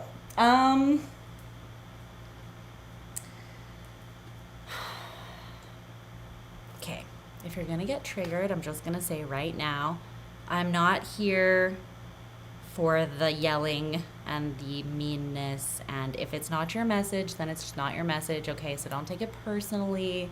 Don't feel attacked, okay? Or do. I mean, you do you. Whatever you got to do is fine. You just do you, boo. But some of you here, right? So this won't be everybody's reading again. So don't take it on personally if it's not for you, if it's not your message, okay? But for some of you, there is someone that you feel incredibly pulled to, and you almost feel like when you're in this person's energy, you are consumed. You're consumed. It's like you can't tell where you stop and they begin, or where you start and they begin, or what the hell is going on. It's just like face melting action here. But this is like energetic, I'm getting. It's not hard for you to lose yourself, let's say, in this connection with this person. There's some sort of element, and it does kind of for that reason, right? Because that's not necessarily healthy. Especially if there is like a trauma bond element, but you're calling it any variation of, you know, a twin flame, a mirrored soul, like my one and only soulmate of life, whatever it is that you're calling it, right? But this person is actually part of your shadow work. Now, that doesn't necessarily mean that they're not for you. I'm going to say that, okay? Because sometimes we meet people who are meant to be in our lives, and they are also still meant to trigger shadow work in us. But you can usually tell if it's like a terrible and painful kind of triggering. They're probably karmic. You know what I mean? And if it is truly like a soulmate and someone that is there to help you with your growth in an ongoing and healthy kind of way, then most likely there are energetic boundaries, right? And there's like a responsibility, a level of responsibility. So for some of you, you have trauma bonded with someone and you're calling it like, or you're misconceiving it as something, it's almost just like you're perceiving it as something that it's kind of not because of that trauma bond, okay? And again, I'm not here to tell you that like the person you think is your soulmate is a piece of shit trauma bond that you shouldn't waste your time on. Only you know that, right? So again, if this is not your message, then please just take a deep breath and say, this is not my story. Release yourself from the energy and move along, you know, because I'm not trying to trigger anyone. Okay, so your energy within the connection then is the 7 of Wands, and their energy is the 2 of Pentacles in reverse. Okay? So it could be different, Keith, for like lots of people. It could be new for some people, old for some people. So I'm just going to read the energy here and you can take it how it resonates for you guys. Because it might come out later in the reading whether there are hints of it being like from the past, but we'll see. So let's clarify the Seven of Wands. You do have a level of defensiveness against this person, but at the same time you have a lot of passion. Like the Seven of Wands can be about defensiveness, but it's also about fighting for something that you are passionate about, you know? It's about fighting for something that you genuinely desire. I feel like I need to push this back and like, can you guys see when I'm shuffling the cards? I don't know why it's so high up right now, but I want you to be able to see a little bit better. Sorry. Yeah, that's better. Okay. Tell me about the Seven of Wands. For Scorpio's energy here.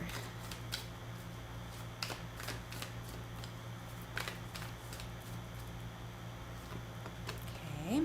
The Star in reverse and the Eight of Pentacles. Okay. So what this feels like to me, the Six of Cups. Well, there's your answer at the bottom of the deck. So this is the card of past energy. Okay. So for a lot of you, yeah, the Devil in reverse is underneath that. The Six of Wands in reverse is underneath that. Oh my. Oh my, Scorpio. What is this? I don't know. It just feels like this energy calls for that voice. I don't know why. But the Star in reverse with the Eight of Pentacles clarifying the Seven of Wands.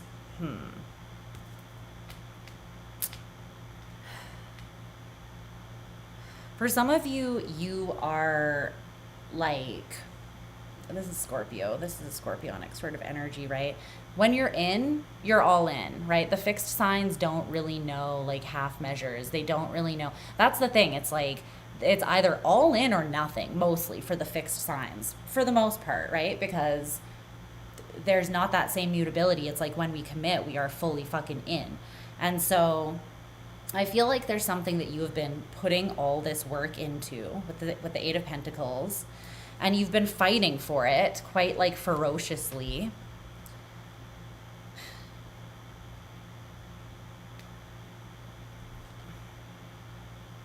But the healing's not quite done yet.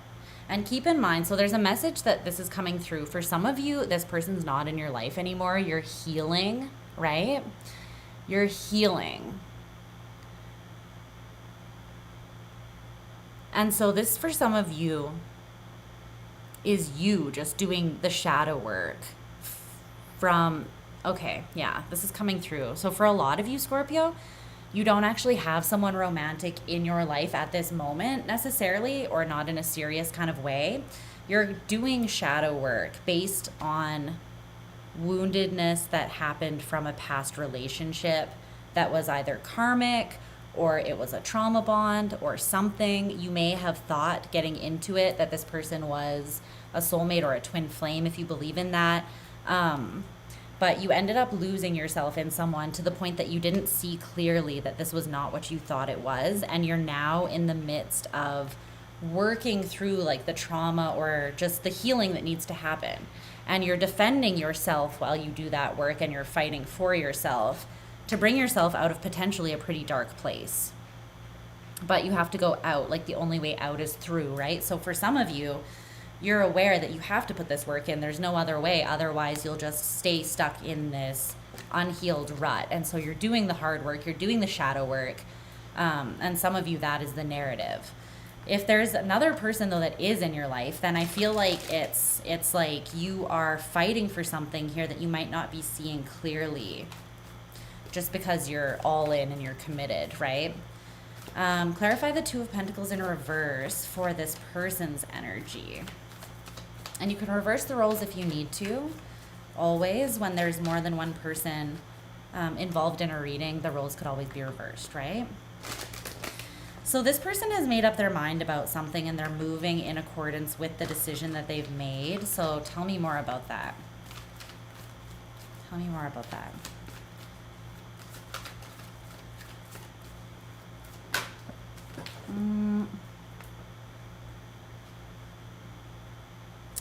The Chariot and the King of Wands.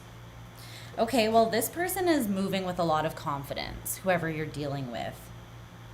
And again, this could be two elements of you, right? One element of you that is still sort of defensive against opening your heart up or being intimate with someone because you know you've been healing. But then the other side of you is like, I've made up my mind. I know who I am.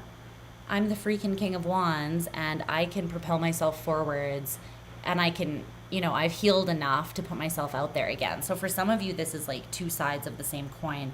And just because you're still in the shadow work phase, you're kind of back and forth on like whether you're ready or not to let somebody into your life in an intimate way.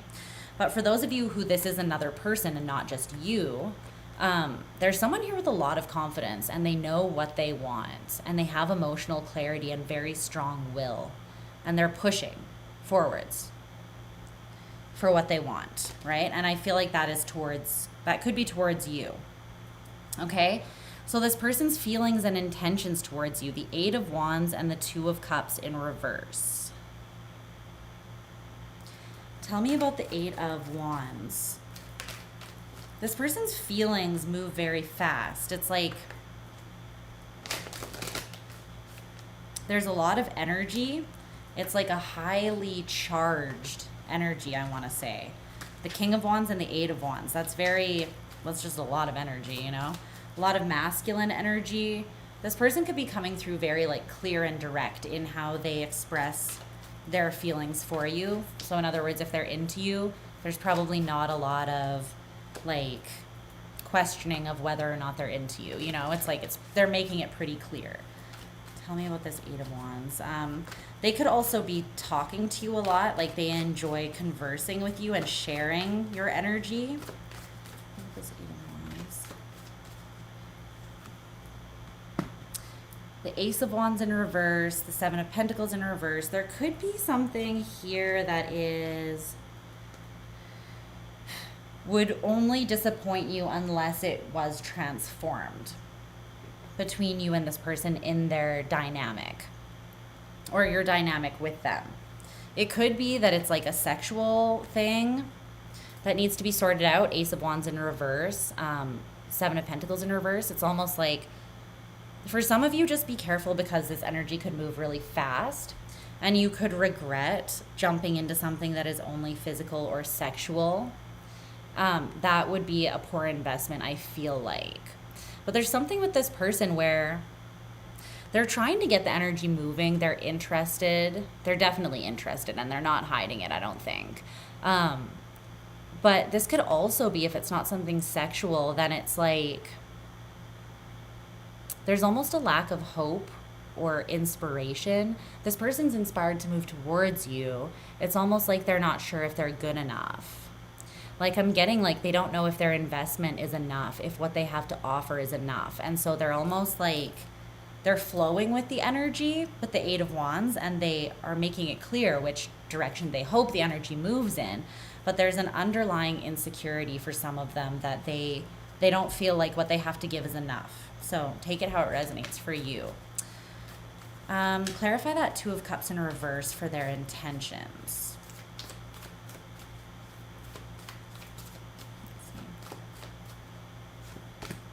The Moon. The Nine of Cups. The Nine of Pentacles.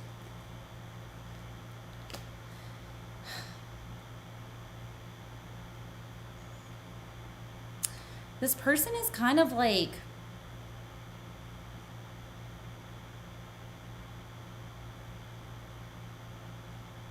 it's interesting because there's something hidden in the depths of this person, and I'm not sure they're even aware of it. But there's an imbalance. There's something that they haven't yet integrated within their own heart and their own energy here with the Two of Cups in reverse. I'm not sure what that is. It could be anything, right?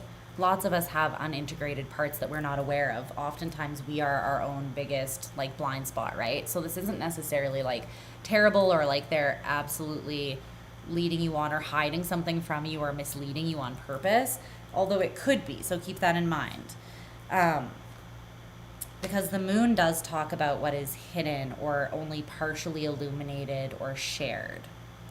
So it could be that this person, their intentions are to hide the insecurity that they have. Like they might feel like they're not your equal. The Two of Cups are like they're mirrors of each other. They're equal, right? They don't have to be the exact same, obviously. They could be opposites, for instance, but there's still an energetic balance between them. So this person could be hiding that insecurity, and that's their intention. And if that's the case, then they're sort of trying to put forth that that they're doing great, even if they're not. That they are like fully stable and capable on their own. Like these are two cards of independence and fulfillment in the physical realm and in the emotional realm. So this person could be, even though they feel like they actually are kind of lacking, or like they have a lot that they still need to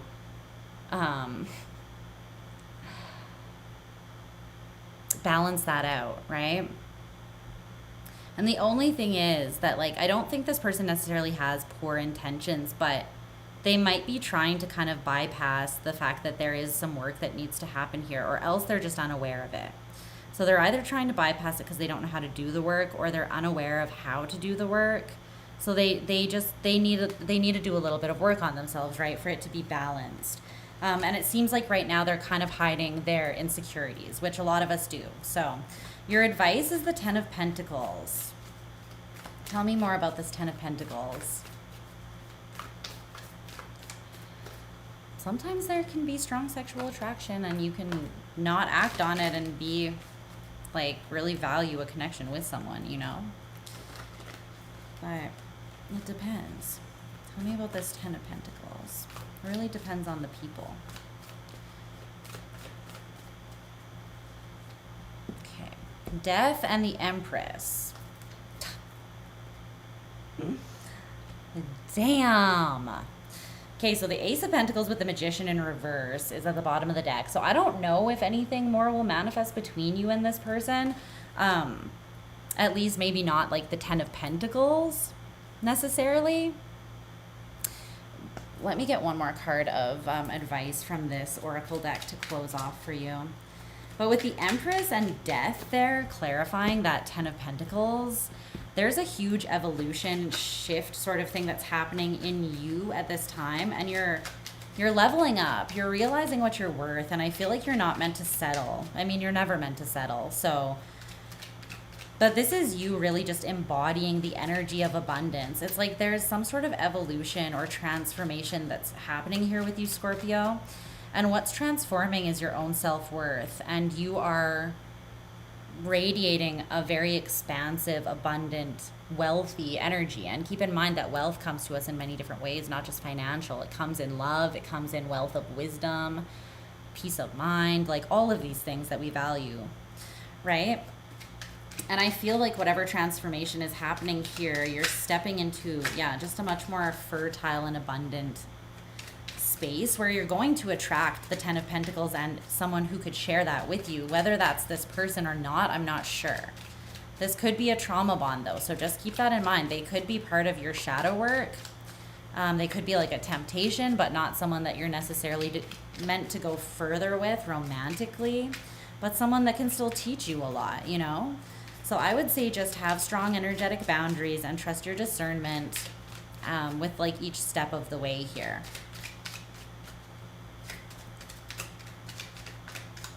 One more card. Okay. All things come in perfect time is the card that you got. All things come in perfect time. It also says consult or calibrate to the lunar calendar. So there could be something about especially in regards to this transformation.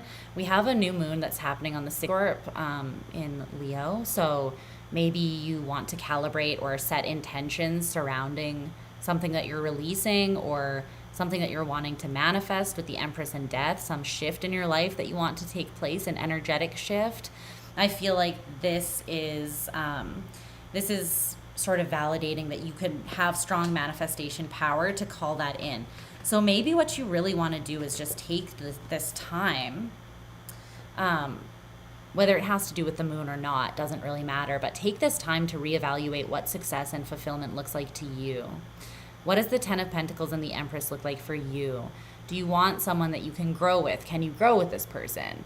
Are there glass ceilings? Can this person meet you halfway? It's like, you know, and if not, then, or, you know, it might be even better to just maybe have a list of things that like are uncompromisable for you. And there's a line of balance that you have to walk with that, because you don't want to have these really strict expectations that either no one can meet, or that maybe there's an amazing person that's meant for you that falls slightly outside of those like expectations, and you miss them because you're so set that your person has to be like this, you know, like brown hair, blue eyes, blah, blah, blah, right? Like leave a little bit of wiggle room, but there are some things that should not be compromised on, right? Things that have to do with like your morals, your values, your belief systems, your self-worth, whether you're getting what you truly desire, whether this connection makes you feel good and safe, right? And like you can expand and grow within it. Ask yourself those kinds of things, and then be real with yourself about where you stand with this person and whether you could grow into that or not. But there is this validation, Scorpio, that whatever is meant to come in, you're moving into the energy where you're going to be able to embrace it. All things are coming to you in perfect timing, whether it is this person or somebody else, okay? So that's awesome. Let me open this window and see if it helps with the hotness before we move on to Libra. Open the window now that the sun has gone down, and get some freaking airflow up in here. Okay. You still with me? That wasn't as bad as we initially thought.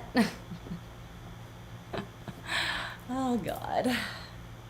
I just saw the shadow work and trauma bond twin flame cards, and I was like, oh, Lord, here we go. Here we go. Buckle up, space cowboys. Here we go.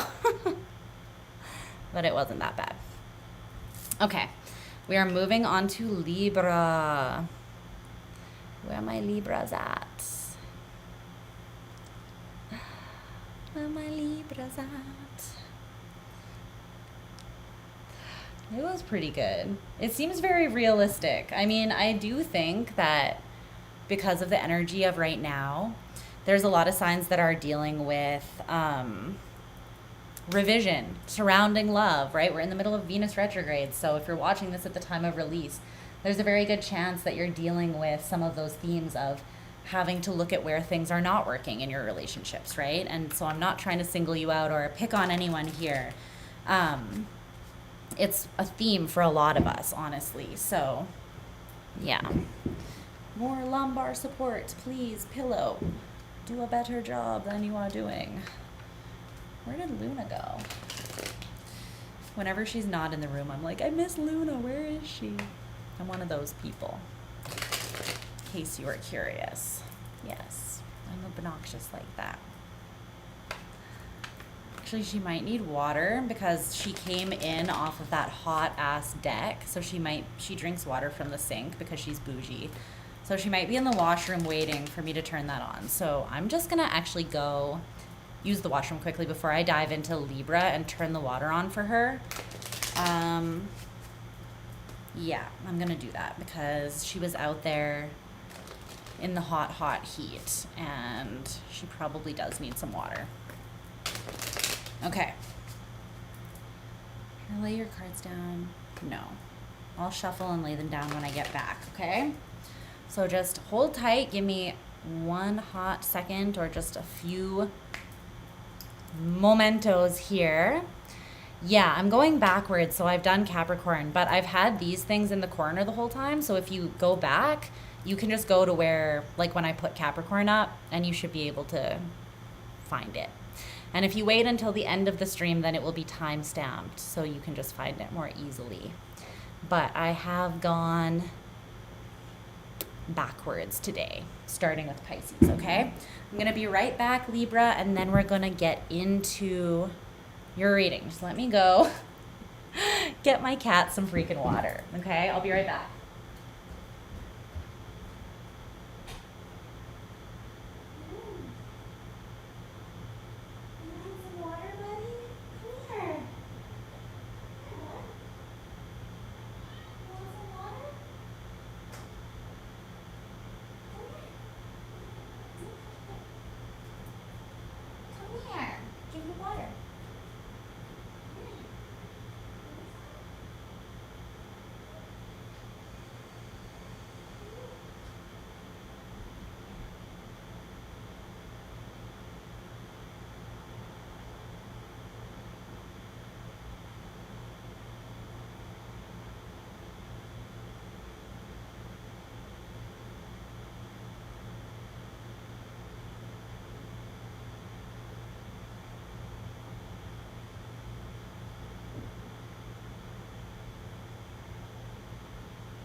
Okay, well, she mostly just wanted treats, actually.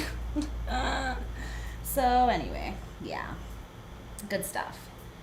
Also, in other news, I'm smoking, so that's happening. You want to go back outside? Okay. She's a princess. So she's going out on the deck. I'm just going to leave this open so that she can just come back in on her damn own so that I don't have to let her in. Okay. Libra. Let's get on to your reading here.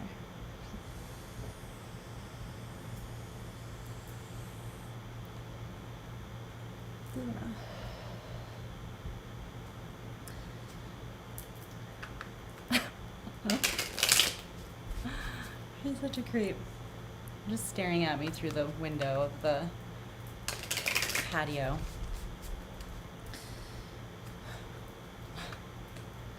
All right, Libra's energy and the energy of their person. I'm actually just gonna cleanse a little bit here because we're pretty much halfway through.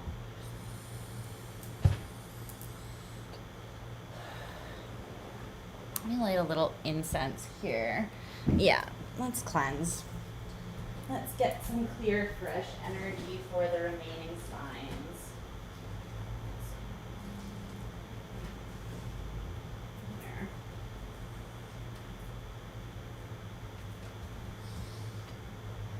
All right. Where did I put that?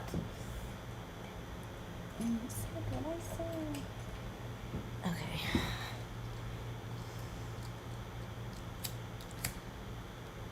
Clear, cleanse, ground, transmute all previous energies, spirit.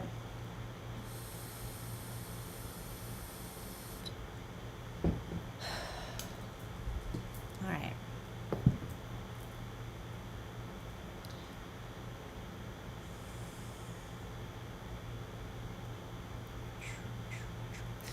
Okay.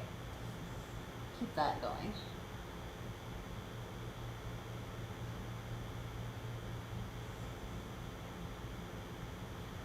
Stand up.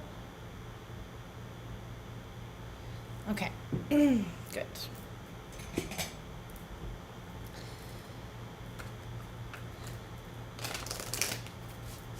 Libra's energy. And the energy of the connection that they have with their person of interest. Yes, that's right.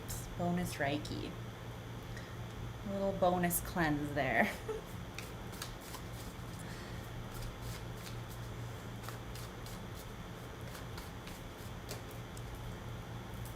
Let's see.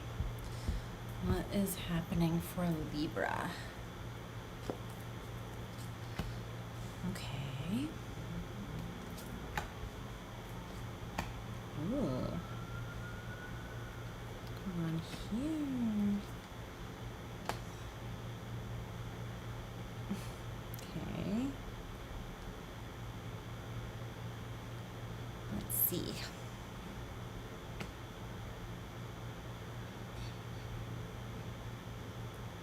A lot of major arcana here for you and someone.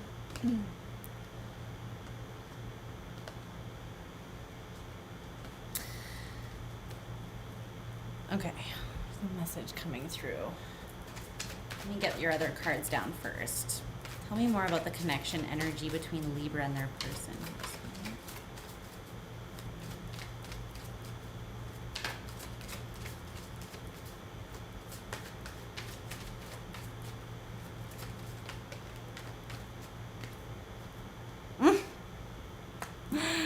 Yes, Libra. I'm here for this. I'm here for this. Okay, let me timestamp you.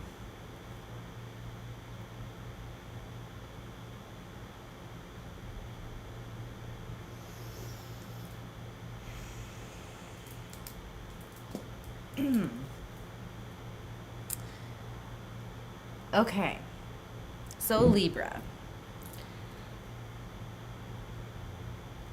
I like this.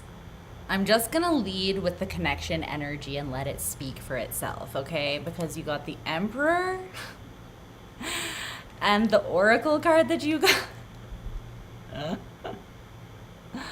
Oh yeah, I went there. I went to the Michael Scott offerances. You know I got your back, and I went there. Okay, so this is like big dick energy, to put it bluntly. You know, it doesn't get much more intense than this. This is confidence. And it's funny though, because he's got a level of chaos underneath, as anyone who knows Michael Scott's character knows, right? But he's also got that confidence that is almost like you get secondhand embarrassment watching half of his scenes, right? Because you're like, oh my gosh, I can't believe he's gonna, oh yep, there he goes, he's doing the thing. Like, I can't even watch, you know? Like, he's saying the thing, he's doing the thing. He's British, okay? But this paired with the Emperor, it's telling me that that confidence has got something to stand on. And it's kind of fucking sexy, I'm not gonna lie. It's kind of sexy. I think I like this. I think you might be over complicating it though a little bit. I mean, you're a Libra. You've never done that before in your life, right? So it's totally weird that it's happening now. But the bottom of the deck is the Ten of Cups in reverse with the Four of Wands. It's funny that I talked about, like, in Scorpio's reading, having, like, knowing what you won't compromise on in a relationship, but also not being too strict with your expectations, or like they have to be exactly like this. They have to, like, check all of these very specific boxes, because sometimes people surprise you. Sometimes the universe surprises you with something that you're just not anticipating, you know? And it's beautiful. So what I'm getting from this combination is almost that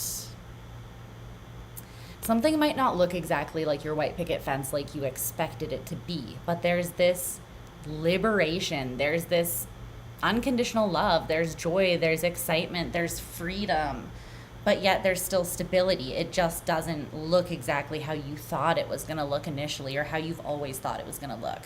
So the Nine of Swords in reverse underneath that with the Page of Pentacles in reverse, it's like, don't stress out about, like, is this going to be an opportunity that is going to be, like, big enough for me or good enough for me or that's going to fit me?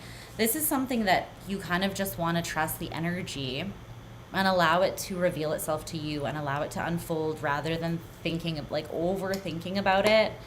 There's some magic in this connection. Just going to say, and you're meant to experience it. So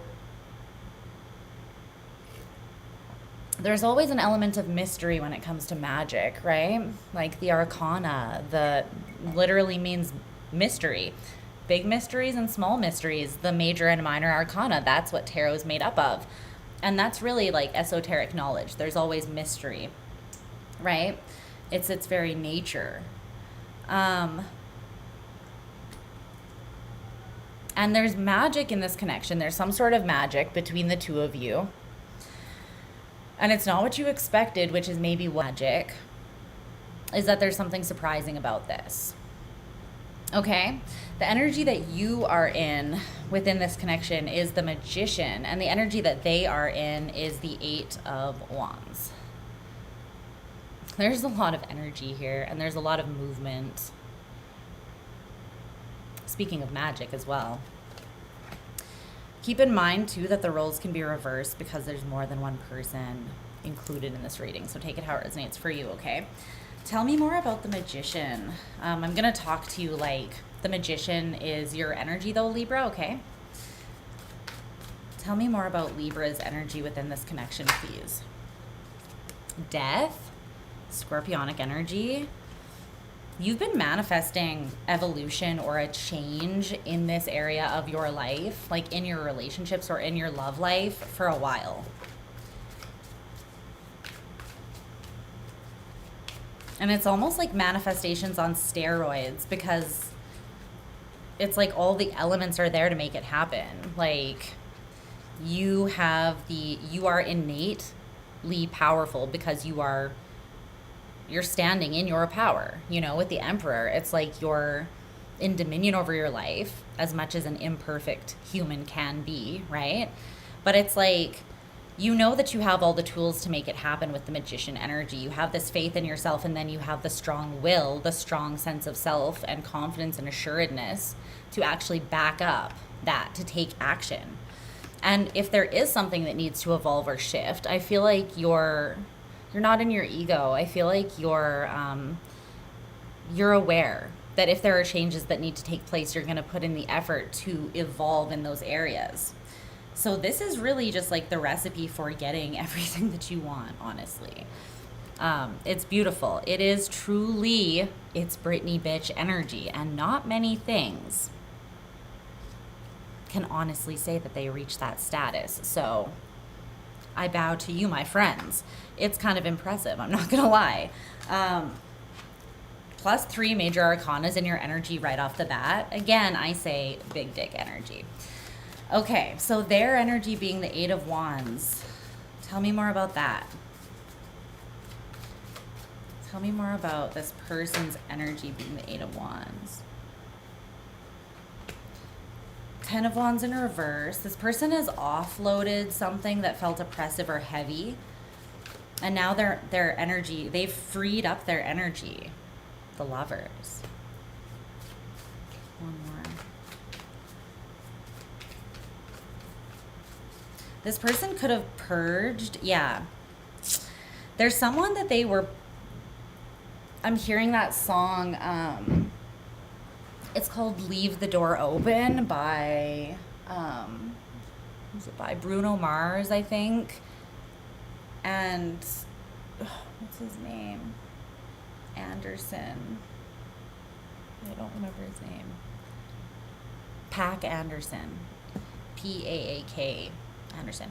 So it's called Leave the Door Open. And I feel like you just had, like, this person, there was someone from the past that they were waiting for in some sort of way. Even if that person wasn't in their life, they may have just left an energetic door open or a heart door open. Like they hadn't completely shut down the idea of this person still being potentially someone they could be with, right?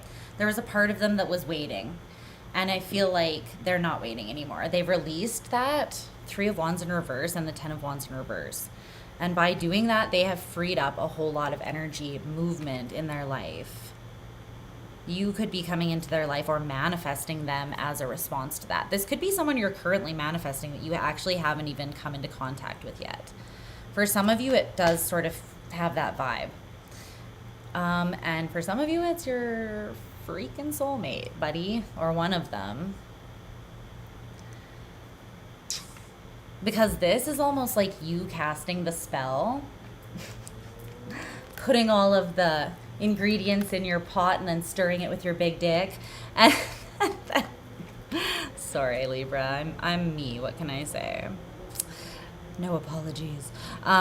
This person is like, this is their energy, like reacting to you, to your magic.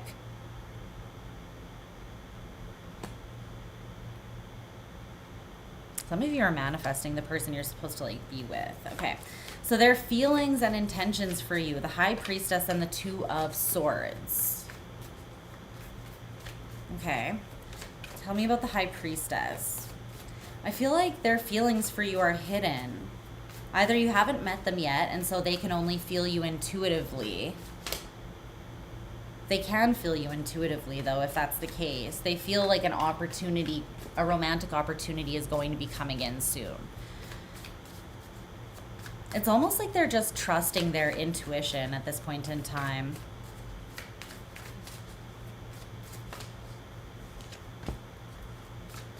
The Four of Cups. They've been in a bit of an emotional rut.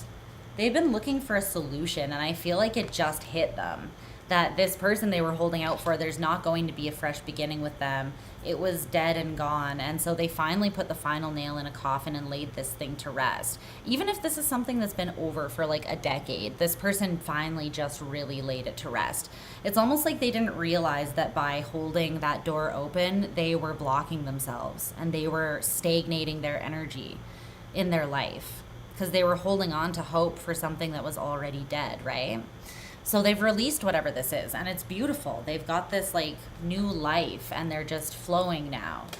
They're trusting their intuition and their emotions. Tell me about this Two of Swords for their intentions. It's coming through as like they're going to weigh out. They're going to weigh something out very carefully. They're not going to take this decision surrounding you like lightly. The Lovers in reverse, the Devil in reverse, the Ten of Cups in reverse. Okay.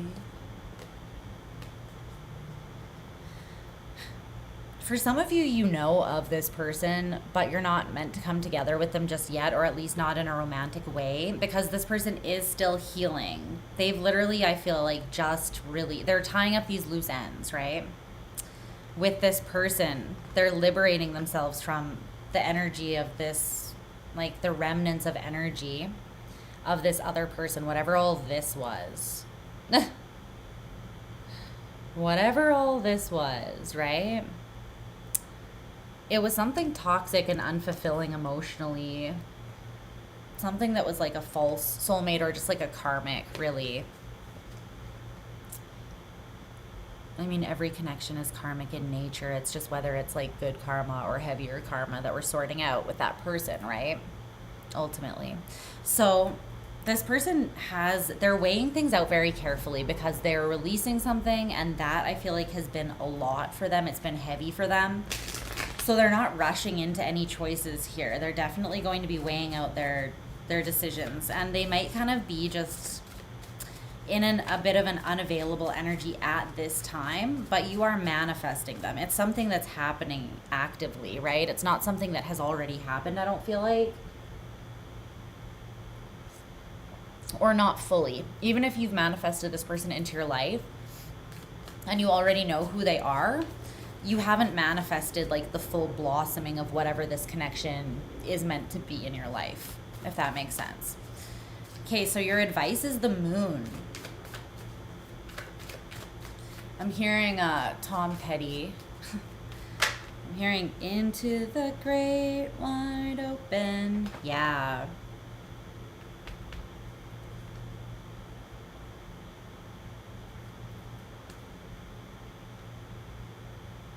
You're kind of meant to hurl yourself off the edge of this cliff and take this fool's leap. Why?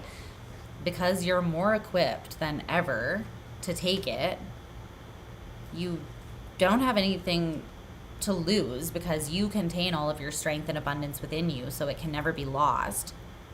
Right? I don't mean like you're already at the bottom of the barrel, you have nothing to lose. I mean like you can't lose your personal power that you are embodying. So you're kind of being asked to leap out into the unknown here, and you want to know what's eventually going to reveal itself to you in the unknown. You don't see it all yet, and neither does this person, but the Two of Cups and the Six of Wands. I like this. I have a really good feeling about this. And I think that you should trust the feelings that you have about your power and what you're calling in and what you deserve. Because something could be really successful here. And this person, with the Six of Wands and the Two of Cups, when I say this person sees you, I mean they see your soul. Oh, I got goosebumps. They see your soul. Like, they really see right through you, and they understand you. And the parts they don't naturally understand, they're open to learning, you know? The Six of Pentacles just popped out. Yeah, see, there's something here that would be very equal and balanced. It has a lot of really beautiful potential. There's something super balanced here. It's like your two cups are full, and so you kind of just like your energy kind of just turns into like one big ocean of emotion. It's not like you're even pouring your energy into them and then them back to you. It's more just like you dissolve into one another here.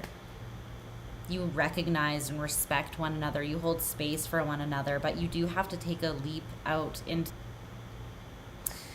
So this final card, your advice, it says, the link between sacrifice and sacred. Consider the link between sacrifice and sacred. One leads to the other.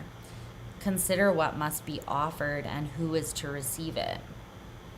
So sometimes, right, we offer a sacrifice to create a sacred space, right?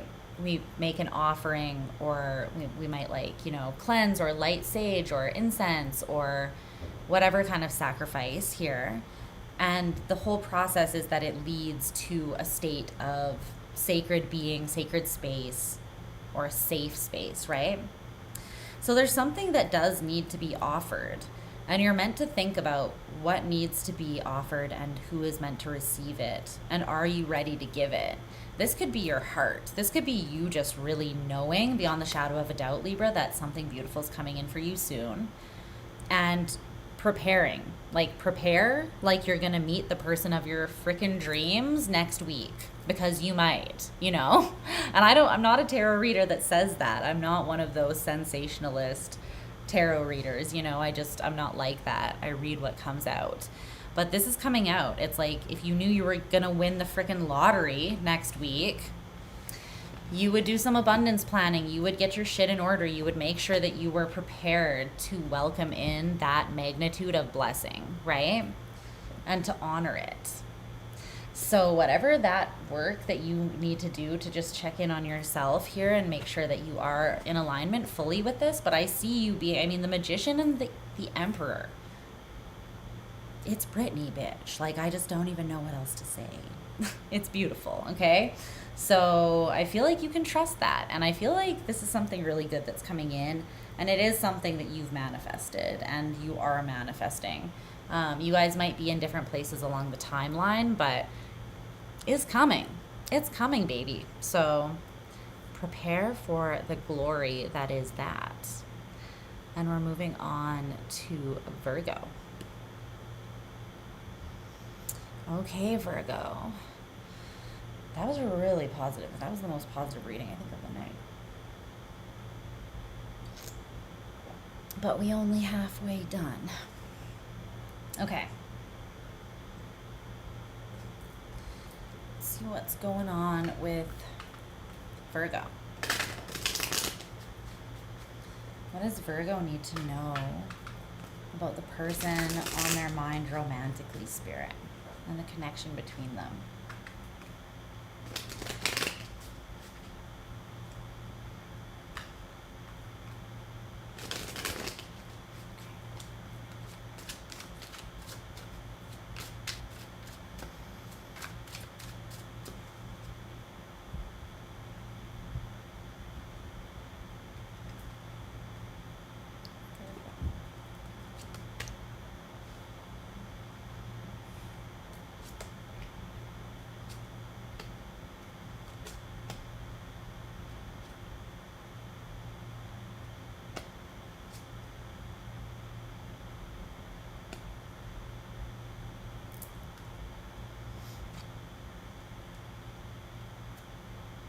Okay. Let's get a card. Let's get a card for Virgo. The theme of this connection here, or the energy of this connection. What does Virgo need to know? What does Virgo need to know? That's the energy I was picking up. Wow. Looks like something difficult here is teaching you a very valuable lesson, or did teach you already a valuable lesson, I feel like. And it looks pretty positive. So let's just get into it here. Okay, Virgo.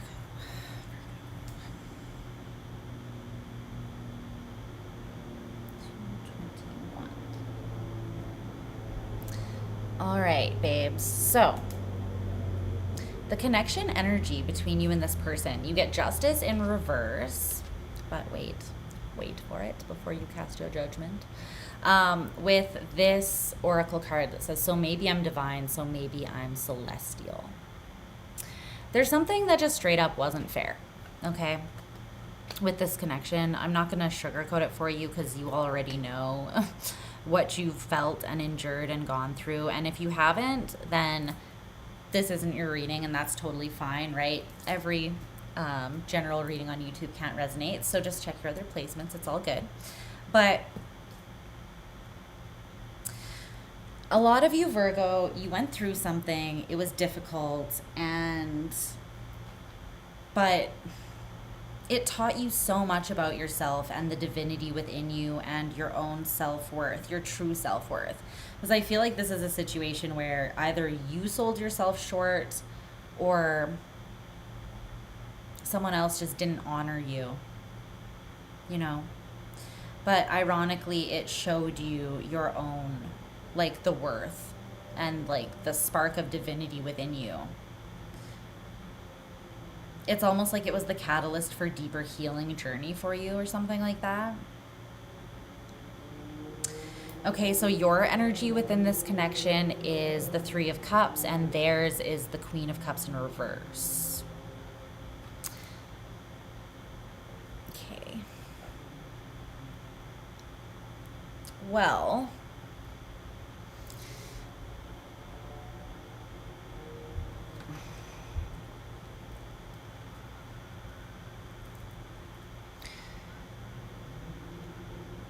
let's clarify a little.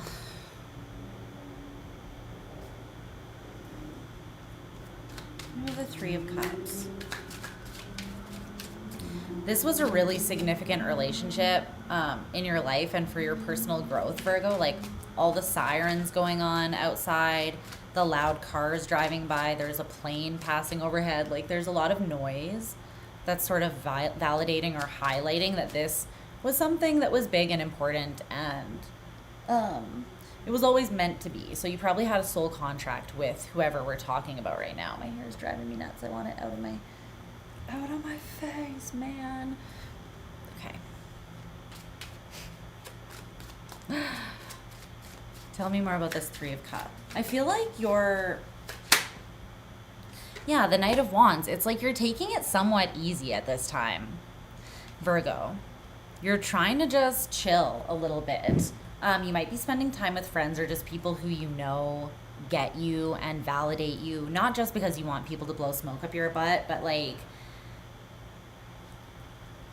because you know when you go through something that's challenging and you kind of feel insane, and sometimes you just need someone who really knows you to be like, no, you made the right choice, or you know what I mean, you need that validation.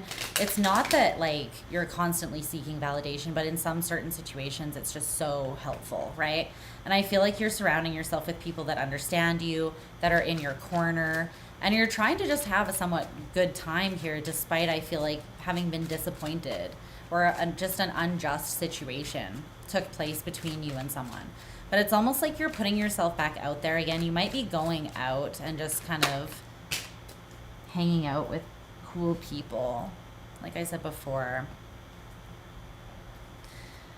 But you also could be doing this to somewhat distract yourself from the past, because there is the energy of the Six of Cups and the World in reverse. So just be aware of that as well. Like, balance out your input and your output time. So still give yourself, if you are the Hermit energy after all, still give yourself that time and hold that space for yourself to look into yourself, like go within and deal with the emotions and different introspective things that you need to do there. But also don't isolate and hermit so hard that it's like unhealthy. So sort of like be in the middle there. Okay, what's this Queen of Cups in reverse for this person's energy here?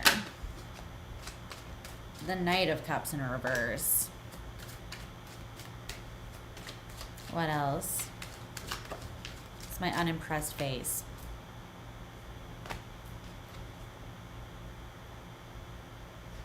You know?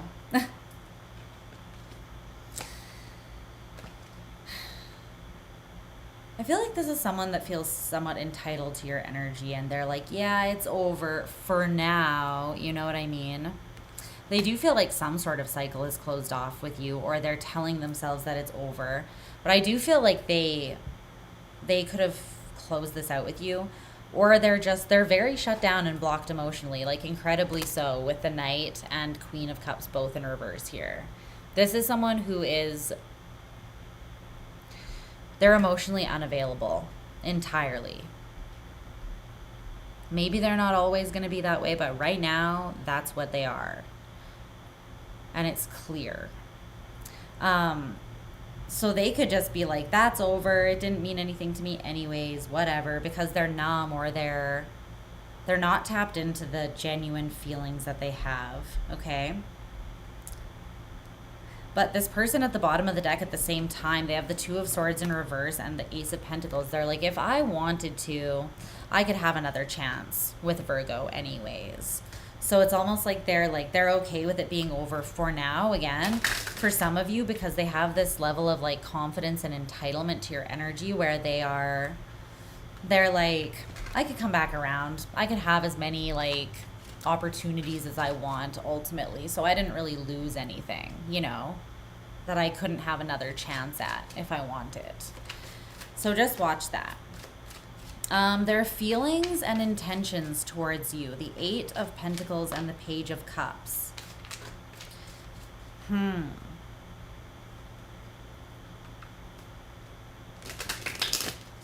Tell me about the Eight of Pentacles for their feelings. I don't feel like they're addressing their feelings, to be honest.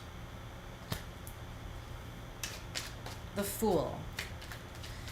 This person is blissfully ignorant. They're pouring themselves into work, Temperance in reverse, and other things with the Nine of Pentacles that just make them feel good. I'm hearing that song. I can't remember what it's called. Is it by the Strokes? I can't even remember, but it's like, if it feels good, do it, even if you shouldn't. Something, something, something. I don't remember the rest, but those lines came through. So for some of you, this person they're just pouring themselves into work, and they're laboring away at work so that they don't have to think about this, but they're very emotionally disconnected anyways.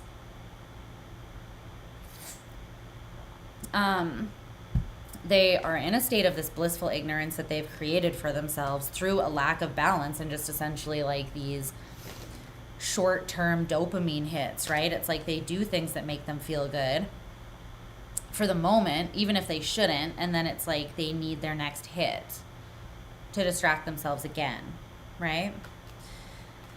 The Page of Cups is their intentions, though, and I don't love this. This is like them coming back around to offer you something love-related again, and it's a very small offer with the Page. Tell me more. It's like they're going to try to come in and be like all sweet and kind of like, I don't like it.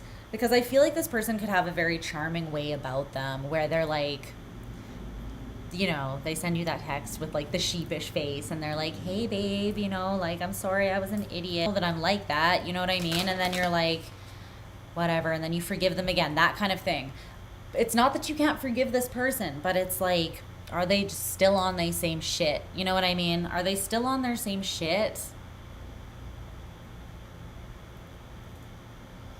Because if they are, then I just feel like the promise of this is not enough, or like that it's like love is a verb, you know what I mean? So it's more than just these promises. It's like you got to show up. Ultimately, I feel like this person is kind of like in it for themselves. And down the road, I feel like this person will have an awakening when they get bored of their own bullshit. And they'll realize that they messed something up. But that might take them a while, you know? I feel like there could be an eventual transformation for this person, but I feel like they're actively avoiding and escaping whatever this is right now. So your advice is the Four of Wands. Tell me more about the Four of Wands. The High Priestess in reverse. There's something here about, ironically, like some of you are really watching a lot of tarot about this situation. There's a message coming through to lay off on that, if that resonates with you, because it's confusing you. And you're at the point where you're taking so much energy and information in that it's not benefiting you. It's just confusing you and throwing you off from your true intuition and inner knowing, okay? So for some of you, that's a message. One more card about this. The Four of Wands is Aries and Venus, right? Yeah, there's something you're taking in here. And if you're one thing that is an illusion that could be coming through and confusing you is that there's like a deep love here and like there's strong potential for something between the two of you with this Ace of Cups. But this is not accurate. And this could be happening if you're watching readings that are all saying different things or something like that. But with the Four of Wands, the main message of advice for you guys with this Venus and Aries energy, it's about loving yourself unapologetically, making yourself your top priority. Because you know that when you love yourself well, you love everybody else well, right? Love is the fuel that you need to be able to pour into everybody else and to just live an inspiring and vivacious life. So prioritize yourself. Let's get you one more card here for advice.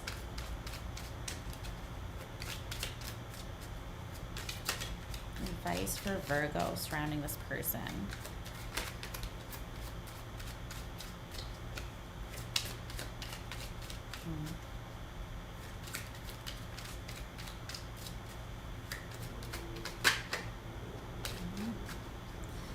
They're not coming up.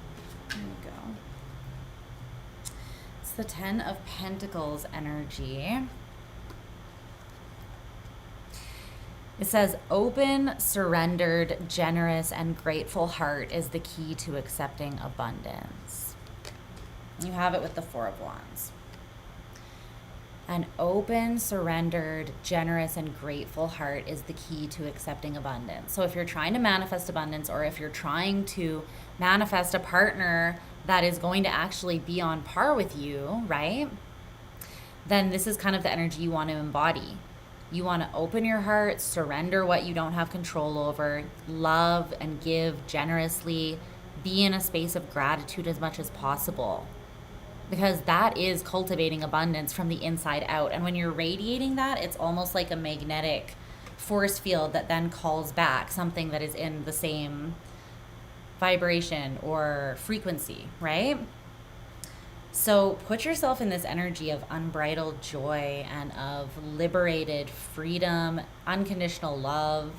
That's what the Four of Wands is all about, okay? And even if this person is not the person that fills that for you, you are going to be in the energy to call it in. And you're already, I feel like, kind of in that, right? You're recognizing your divinity, you're recognizing your greatness, and you're like, even though something shitty may have happened, or this particular relationship didn't go the way that I wanted it to, or isn't, you're learning so much about it, or through it, about yourself. And it's like really invaluable stuff that you're learning, I feel like. So try to find gratitude for even what it is that you're kind of going through here. Okay? And then just use that to boost your manifestations and call in something that is worthy of you. All right. Moving on to Leo.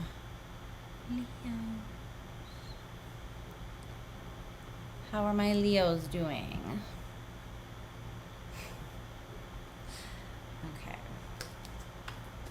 I think it's time to smoke more. How are you guys doing out there? It's very vibey here right now. I'm in the vibe. I'm gonna close my curtains so my neighbors can't just stare into my living room as I'm lit up with this freaking ring light. Now that it's dark out. All right.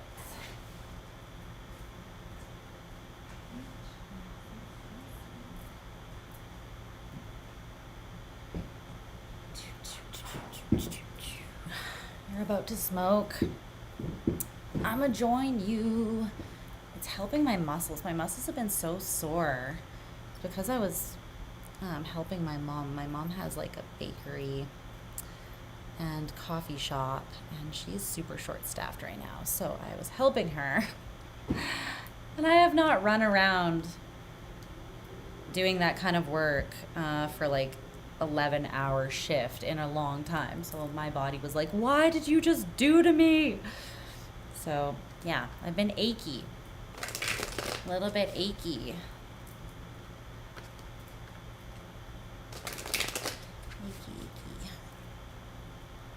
Okay, let's tap into Leo's energy. Let's cleanse and clear out all previous energies.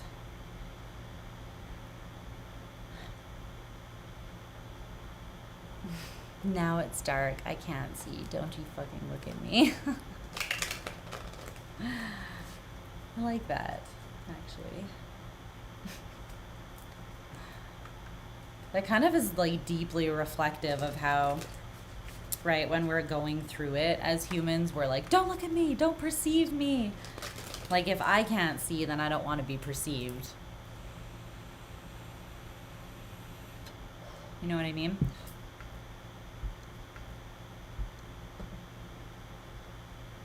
Okay.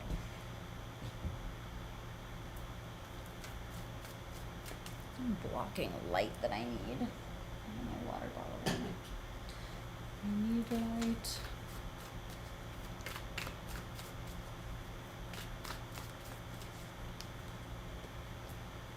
More shuffles.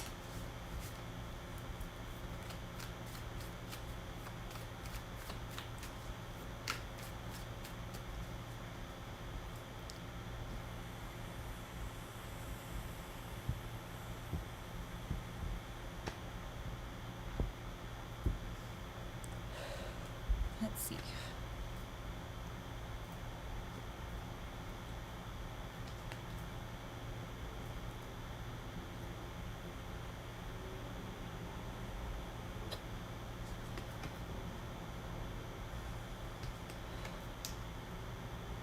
Wow.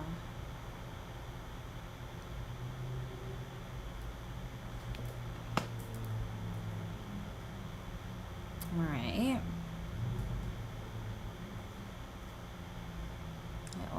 know someone specific that this message is for. So I'm assuming he's going to end up watching this video. Okay. Let's see. Let me see. Let me pull the oracle card. Clarify the connection energy for Leo. Please, what can you tell me? Can you tell me more about the connection between Leo and this person?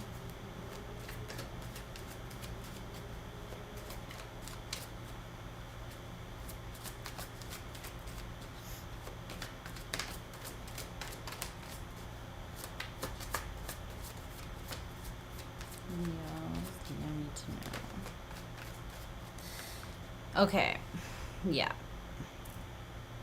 Uh-oh. Okay. Leo, are you ready for your birthday talking to? Your tough love birthday talking to from your favorite person, Lisa? I know you're ready. Just gonna smoke a little more before I get into this for you. I'm just kidding, it's not that bad. There's definitely a lot of emotions, a lot of feelings, and there's a lot of emotional confusion, specifically.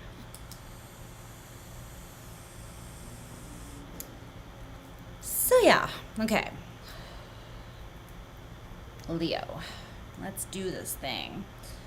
241.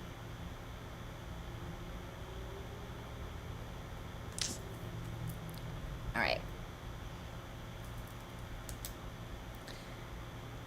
Okay, so Leo, so your connection with this person, the energy between the two of you guys currently, you got the Four of Wands, but then the oracle cards that came out for you, first you got this one.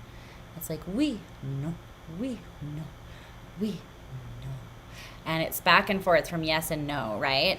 And then this one fell out after that says everything happens for a reason. Sometimes that reason is you're stupid and make bad choices. I'm sorry, I made this oracle deck and it really goes for the throat sometimes. But you're a Leo, so you should probably be okay with that, right? You probably respect that in your own weird way.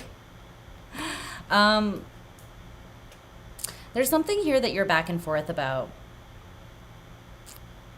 You could be engaged or married to this person with the Four of Wands. There could be like an engagement of some sort that is like, it's like there's an entanglement of energy here, I feel like, with this person, and it has you going back and forth. But I feel like you know that this is a bad decision. You know that ultimately this is not a good choice. There's just something alluring about it. I'm not really sure why you're so back and forth, but we'll figure that out, okay?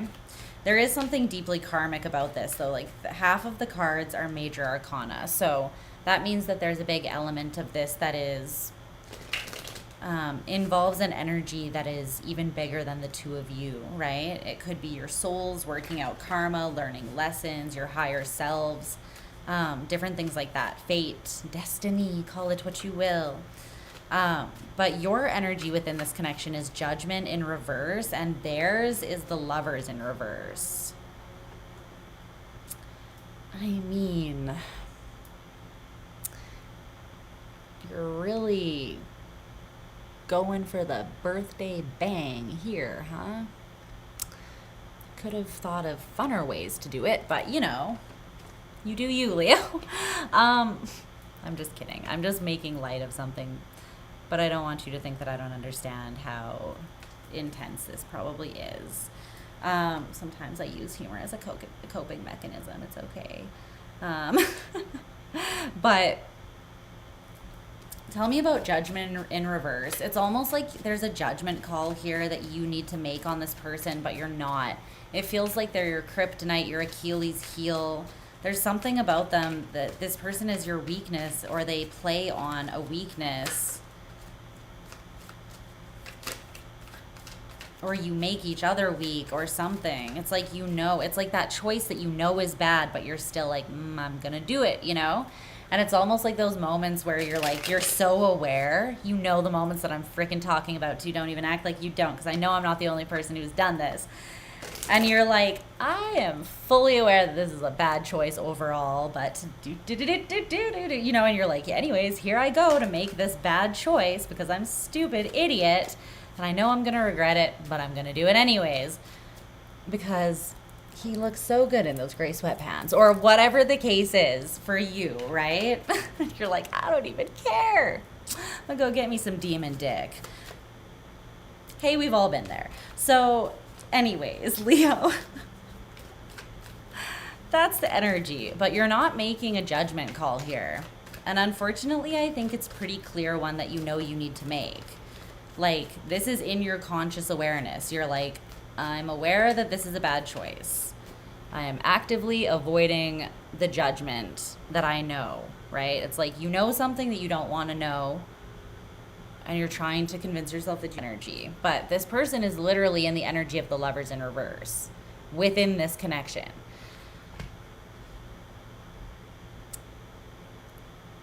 True love is hard to fake, honestly. Like, unconditional love is hard to fake for a very long time. And this person has given up their poker face. You know what I mean? Like, their mask dropped at some point. They made it pretty clear through their actions that they're not for you, and that this is not a healthy connection. So clarify the Lovers in reverse for this person. The Five of Pentacles. For some of you, you have lost a lot of money, or something with your finances has gotten really fucked up since you've known this person, or since you've been committed to this person. There's like lack and scarcity that is attached to them. It's an energy that is, it's an attachment. It could be an entity for some of them, but take that how it resonates for you. There's an energy of like addiction and lack, though, that's connected to this person. Something kind of like rotten. It's based on fear. For some of you, it's just they have a very like lack-based scarcity mentality. But they brought that into the connection and it messed up your money, I feel like, for some of you. That's just a side note. But this person just, they don't have an abundant nature, right? And meanwhile, you're the sun, right? So, yeah, there's an imbalance between the two of you. And there always has been, I feel like. But you haven't wanted to see it for whatever reason. Okay, so their feelings and intentions towards you.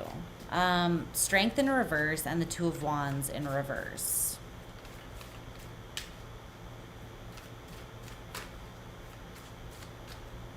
Clarify strength in reverse.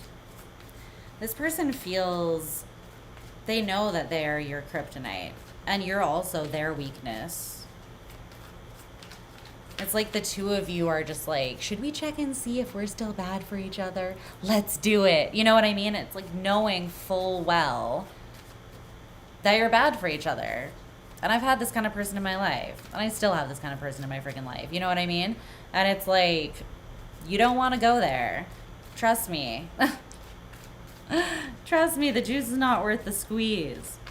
But this person knows that they are your weakness. Strength in reverse. There you are, not in your power. But this is also their feelings towards you. So they also feel like you are, they can't resist you. There's something about that. Tell me about this Two of Wands in reverse.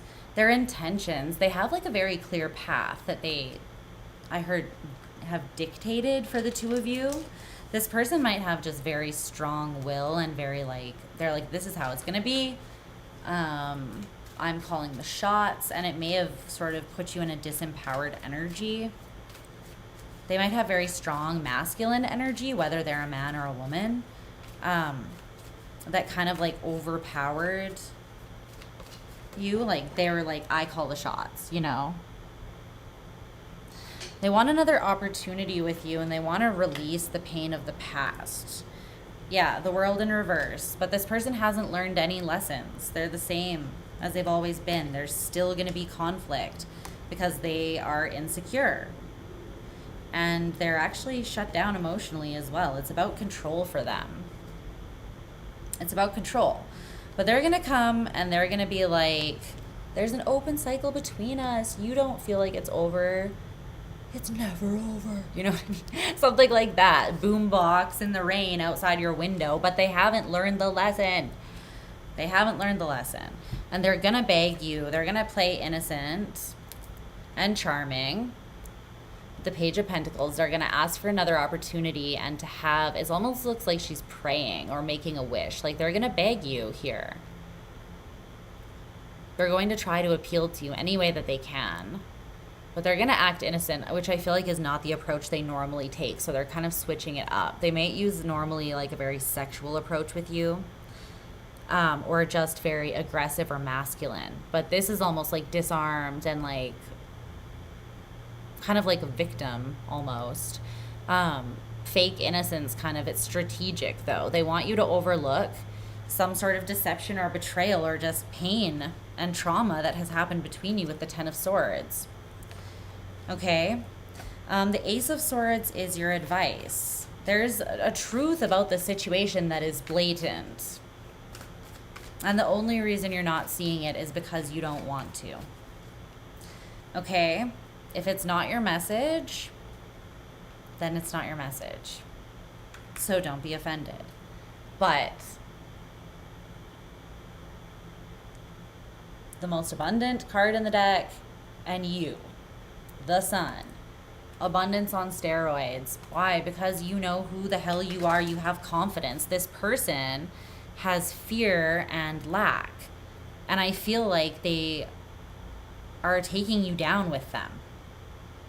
I feel like the honest truth is that they're taking you down with them. You're gonna sink. Okay? And I'm just telling you this because I love you. Genuinely, and I want the best for you. So if it's not your message again, then don't take it on as your narrative. But let's get one last piece of advice for Leo. But I think that for the people who this is resonating with, you already know that you need to let go, that this is dead and decomposed and like, you know, there's nothing salvageable, and maybe there never was once you saw the truth of who this person really is. But yeah, this is about you having radical acceptance for yourself, because I feel like you're beating yourself up for not having seen this or for letting yourself be pushed around by this person or controlled by them for as long as you did. It's about you refocusing on you now, okay, Leo? It's like the Nine of Cups is at the bottom of the deck, and then the card that came out for your piece of advice is the Queen of Pentacles. It says weak people can't share their strength. Focus the energy on the self.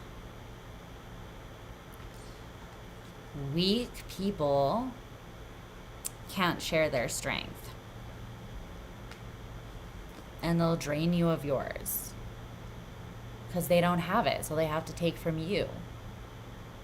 You can't just exist with one another. They're always taking from you, right? Whether they even are meaning to or not. Because they're like this black hole that just is sucking everything up. So focus your energy on yourself, because there's a weakness about this person that, and it is coming through as kind of like a victimizing energy, or like a codependent or covert narcissist type of energy. Like it has that vibe to it. So just be aware of that and be careful with that energy, okay? Because it can be really manipulative, and it can use emotion. I don't know. You have a big heart, and this kind of energy can really play on that, and it may have. But don't keep yourself in something that you know is terrible for you just because you're ashamed that you got sucked into it to begin with. Forgive yourself. Flip yourself back into your fucking power here. As you know who you are, and can't nothing hold you down for too long, Leo. Right? Why did I say it like that? Can't nothing hold you down. Nothing can hold you down for that long, okay? So, what am I, from Texas all of a sudden? Um, that's your message, Leo. We're going to move on now to Cancer. Okay. Get off the fence, though. Get off the damn fence, Leo. Okay.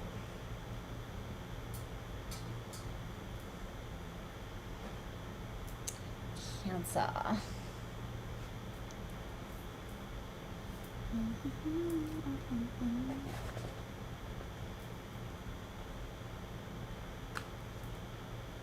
Okay. See what's going on for Cancer. Cancer and the person that they are thinking about romantically or dealing with romantically. What does Cancer need to know about the energies? Spirit. Thanks for hanging out with me, you guys. My lives are, I'm aware that they're significantly longer than most readers. I do like to just take my time, honestly, and give, yeah. I just don't like rushing, and I don't like cutting messages super short. I feel like it kind of strips them of their meaning. So thank you for being patient with me, and hopefully you appreciate the vibes, and you can just chill and relax. Okay, what does Cancer need to know?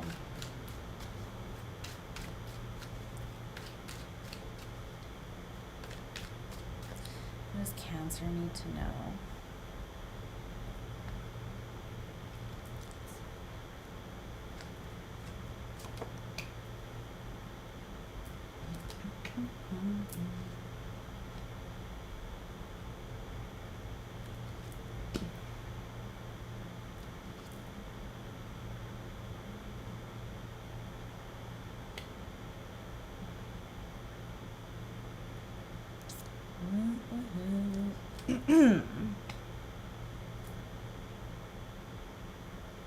Okay.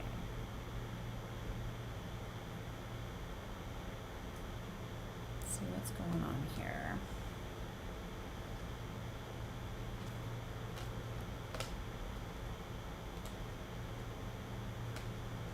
Okay.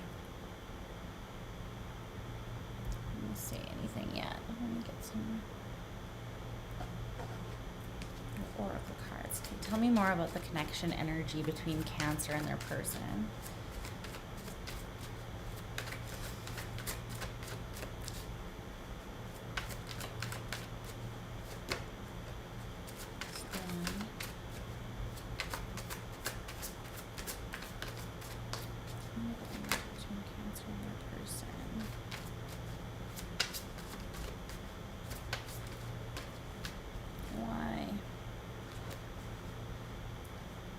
Might be some sort of difficult energy here, or like miscommunication or misunderstandings or some sort of difficulty, because the cards are kind of acting a little bit weird. Okay, there we go.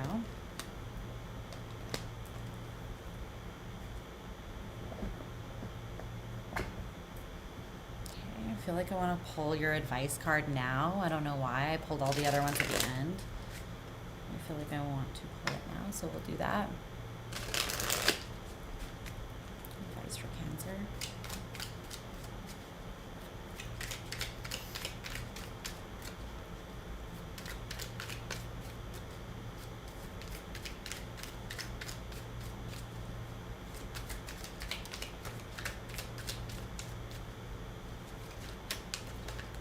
Some advice.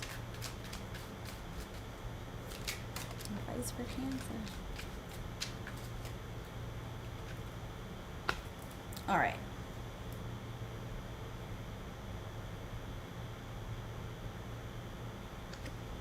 Okay, those are both for you.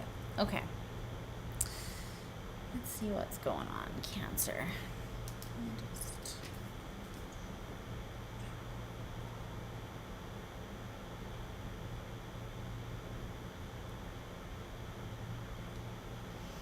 Okay, Cancer. So the energy of this connection. The card that you got here, sorry, let me readjust. The card that you got is the Six of Pentacles in reverse. And you got it with this oracle card here that says, I don't really know what I'm feeling, but there sure is a lot of it. This is just coming through as emotional turbulence or imbalance, honestly. Because this is like an imbalance, right?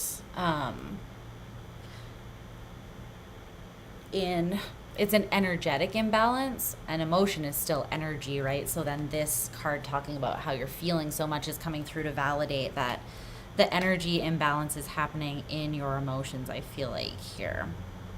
So there could be just like an imbalance in how much you and this person are giving to one another emotionally, specifically. You could be more emotionally invested, or they could be more emotionally invested, but it feels like there's a bit of an imbalance. Let's see. You could also be a little confused, like the Seven of Cups is on the table, so that makes sense. Because it's like being confused and overwhelmed by your feelings and maybe having a lot of options or different cups full of different emotions, right? That you could choose different ways to respond or to react to a certain situation that you're dealing with. And you're kind of just, there's this sense of you being like, I'm feeling a lot. And I don't even really understand the half of it, honestly. And I feel like you're just kind of being honest with yourself and maybe somebody else about that as well within this connection. You're kind of going through it, it feels like. The Page of Pentacles, the Moon in reverse. It's like an opportunity that you have with someone is bringing up a lot from your shadow and from your subconscious. This could be fears, triggers, different things. And I feel like you're just having a lot of emotional, it's like intense emotional response that you're having to someone, but it feels like it's throwing you into like, and I mean, you feel everything super deeply, right? You're sensitive. You are fucking Cancer, Cancerian energy. That is your very nature, right? It's built into you. I'm not saying it as a negative thing, but it's like, yeah, you're having one of those moments where you're feeling overwhelming you, and you might be just being honest with this person about where you're at. I feel like it's someone that you feel like you can trust and talk to. So the energy that you are in is the Two of Wands, and the energy that they are in is the Queen of Cups in reverse. So let's see what that's all about. Tell me about the Two of Wands. Keep in mind that these could be reversed as well, so take it how it resonates for you. What's the Two of Wands for Cancer's energy towards this person?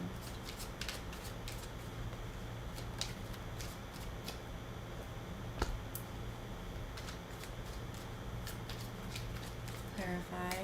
Well, that popped up upside down and then like bounced into the upright. I feel like you're making up your mind to take control in a situation, to go after something that you really want, even though you feel a little bit like there might not be. Wow. This is something you're stressed out about. And it's taking, like, you're having to face some fear and anxiety or trigger and have some courage here, Cancer, to boss up and step into that cardinal energy.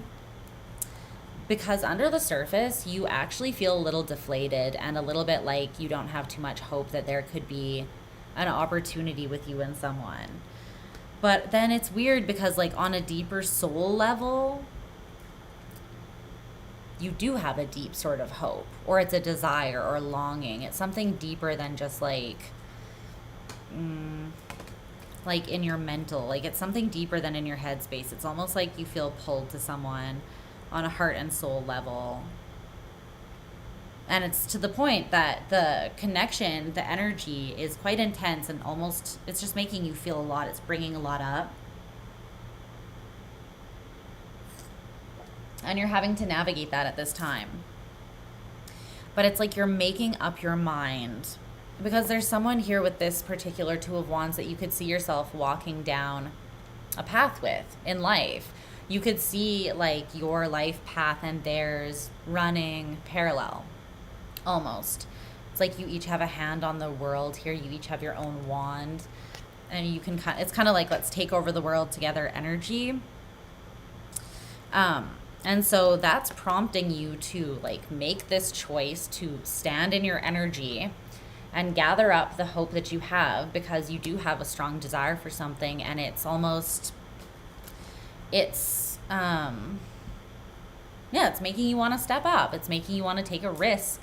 It's making you just want to be empowered and not let your own fears and anxieties get to you. Because even though you're worried there might not be an opportunity, you still hope that there is one, right? You're in the Emperor energy, and you see this person as the Empress. So it's like you're like, it's worth, you know, stepping out of my comfort zone for, essentially. Okay, so why is this person in the Queen of Cups in reverse energy? Clarify that.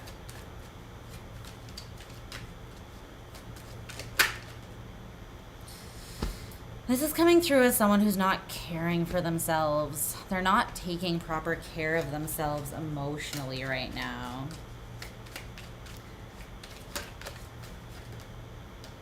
Uh-oh. Oh, God. Okay. Well, there's strong Scorpionic and Taurian energy here. Really strong Scorpio and Pisces and, yeah, and Taurus. It's like, okay, so there's the Hanged Man and the High Priestess, and then Death and the King of Cups. So that's really strong Scorpio and Pisces. But there's just a lot of emotional energy here, to be honest with you. There's something this person doesn't intuitively see. It's a blind spot, an intuitive blind spot. Yeah, with the Queen of Cups in reverse, that can also be that. But you see how in this Queen of Cups card, she's like taking care of herself. She's not offering this cup to anyone else. She's kind of using her love to nurture herself. In the reverse, and it came out with the Four of Cups, where he's pouring out this cup that had been offered to him. He's dissatisfied with what he's had, but he's also not offering himself that love necessary, to the degree necessary, to bring himself out of some sort of emotional disappointment or stagnancy or comfort zone. Like, this could be someone that's kind of an emotional masochist sometimes.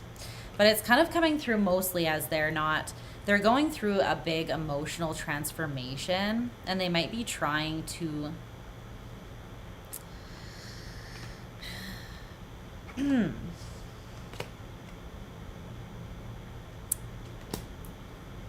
So Death in reverse, the Knight of Wands, and the Hierophant. There's something that this person is moving towards. They are very committed to it. It could be in the pursuit of some sort of higher knowledge or esoteric wisdom, or they could be a leader of some sort with the Hierophant, but they're committed to something, and they show up for this thing consistently, and it matters to them. It also lights their soul on fire. They're inspired by it. They're trying to commit more or grow in this area, but it's kind of happening at the cost of this deeper emotional transformation that they're supposed to be focused on. It's like they're focused on moving towards their goals, and they need to pay more attention to emotional self-care. Okay? So their feelings and intentions towards you currently, the Seven of Cups and the King of Cups in reverse. The King and Queen of Cups in reverse here. This person is a hugely emotional person. They could have a ton of water in their chart, or they're just very intuitive as well. This is like a lot of water energy. Even if it's in the reverse, it's like they have that capacity, and it's big. So they could also, because this is the shared energy, right? This person is also going through an emotional overwhelm, an emotional imbalance. It's just for different reasons than you, because you guys are sharing that energy, right? Thanks, Keith. I know exactly why you did that too. Love you. Thanks. Okay. Clarify the Seven of Cups. Look. And their feelings. What's the Seven of Cups here?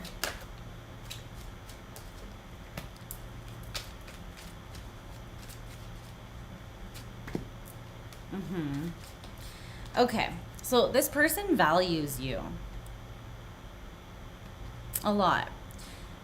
I don't feel like they're confused about their emotions, because see, in this Seven of Cups, the guy has chosen something from the cup and he's walking away from all his options and confusion.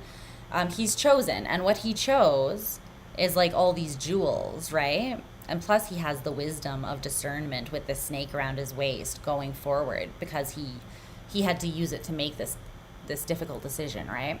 So this person is not actually confused. They value the connection that they have with you. However, their top priority right now, they're releasing some serious woundedness here. They've either been deceived, betrayed, abused, through some trauma, though. The Ten of Swords is trauma.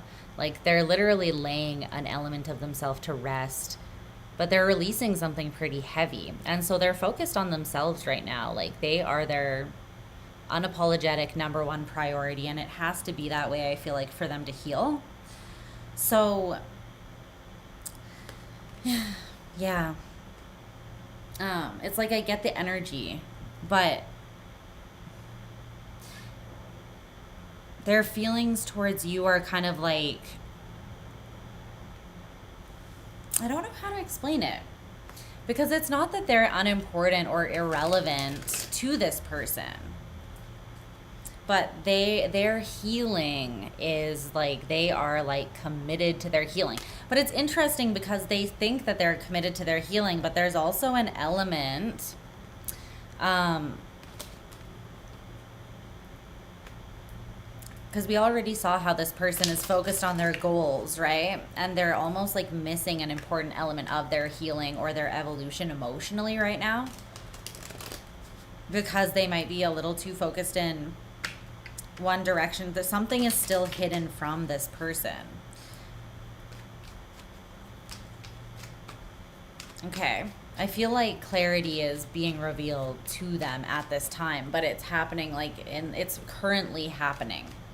So they don't have the full picture yet. And they have some misconceptions perhaps about their own healing journey and where they're at on it at this time. Okay, the King of Cups in reverse being their intentions. What's that?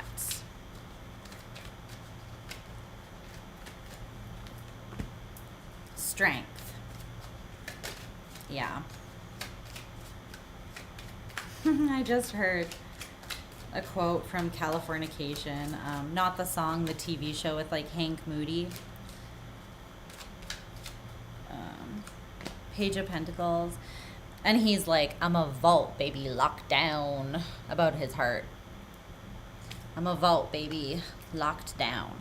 This person is protecting themselves. It's out of fear still. I feel like they're, I feel like it's pretty obvious that they are emotionally unavailable in terms of like a romantic connection at this time. They're definitely healing from something, and they still feel overwhelmed by the scope of what they're healing from.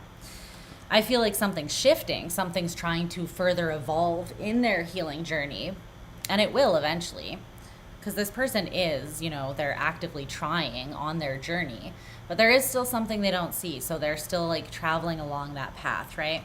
As of right now, they're not emotionally available for something deep. And they are, but the good thing, the thing I like about this person's energy is like, they're very real with what they have to offer. They're not trying to convince you that they have more to give than they do right now. They're just being very real and honest with where they're at, and that is at least admirable, I think. So they're because strength is about having a backbone. It's about having values and morals and knowing what they are and doing the right thing in alignment with those things. And then we have the Page of Pentacles, which is like a very small offer. This person, it's like they know what they do and don't have to give you, right? They have whatever this is here, they have a little bit of energy and time and effort to give you. And it's not personal. It's just there are parts of them that are not available right now for anyone. And I feel there's a lot going on with this person. They're being strengthened, which means that they are also being challenged, because that's how we grow. So you guys are both going through it in that sense. You're both learning something. And I feel like this is independent lessons that you're learning. but there's a level of emotional overwhelm or discomfort or imbalance as a result of what you guys are going through and how it's bringing up all the feels, okay? The Hanged Man is your advice. It's interesting because I feel like there's a healing energy with this connection. It's like maybe you guys trigger one another or you draw things out of each other. It could be fresh perspectives on pain and the way that you transmute or perceive pain. It's higher perspectives that you and this person, like new ways of looking at things that are ultimately very healing. They get you out of your head. You and this person offer this to one another, but I feel like there's a level of patience needed because you're both kind of working through your own stuff. You both have your own ideas and perceptions. You're not totally aligned, but you still offer each other a lot of beneficial, I don't know, energy and support, it feels like, if that makes sense. Especially fresh perspectives, new ways of thinking about things, maybe like a lighter way of thinking about things even. It's interesting though, because it's light, but it's deep at the same time. Super deep with the Hanged Man, like really deep. But it's also fresh and has this kind of like renewing energy about it. So your advice is to lean into that because it's good for you. It's positive. And see on this Hanged Man how the guy is, there's someone helping by giving him water. Usually the Hanged Man is just there by himself, isolated. It's kind of like you put yourself in this situation, you made your bed, now like you deal with it, you sleep in it, you get out of this situation by yourself, right? But here, there's someone that is there to help. But again, it's like they only have so much to offer, so you have to be real with yourself about your expectations and that sort of thing. What's up, Monica? How you doing, babes? The cards that you got for your advice, the Six of Swords and the Nine of Wands. So it says, perfection is impossible and uninteresting. Perfection is impossible and uninteresting. Yeah, and then the Nine of Wands says, stress is turned to strength through consciousness. So you're kind of going through it a little bit, and you might be beating yourself up a little bit here, having high expectations, not just of other people, but of yourself more than anyone, Cancer, at this moment. Just remember that perfection is literally unattainable as a human being, and it's actually kind of boring, even if it was possible, right? So don't hold yourself to those impossible standards. Let your freak flag fly, because the weirdos are the fucking coolest people, let's be real, because they are real, right? And nothing beats authenticity, I feel like, because that's when someone shows you your true self, and I know that you'll respect and understand this, you feel safe. You know what you're getting, right? That to me is kind of invaluable, and I feel like you guys feel the same way, or you would share that view. So I think that this is worth getting out of your head, turning stress to strength through just awareness, consciousness. So whatever is stressing you about the situation, whatever makes you feel overwhelmed, drop high expectations of yourself, and then any leftover stress, just be aware of it and be accepting with yourself, okay? Because that's going to help you move through that. And I feel like there's an opportunity to have someone in your life in a way that helps, it strengthens you both. It's like a mutually beneficial connection, and there's space and there's room to grow. But it does require patience and like an openness, right? That is not, I don't know. It's like you can't control everything with this person. You can't with any connection, but part of this connection, it feels like, is meant to teach you how to flow and be your authentic self. And maybe open your heart up to a really intense sort of emotional connection with someone whether it is romantic or not. You know what I mean? It's like there's something higher that comes out of this. There's something healing that comes out of this for you, regardless of where it takes you. I feel that strongly. Okay. We're moving on, Cancer. You got a long reading. We're moving on to Gemini. Moving along.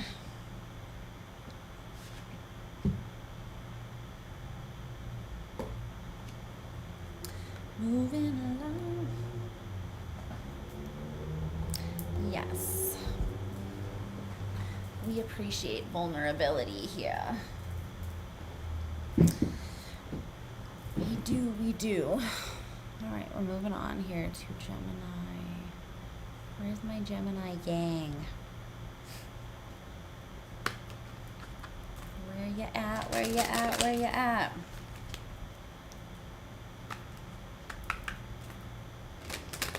Okay.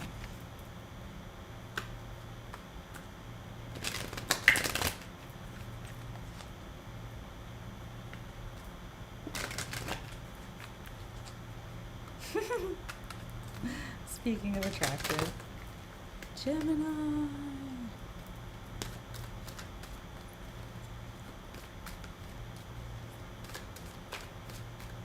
A Gemini Venus. Hide your sons, hide your fathers, hide your husbands.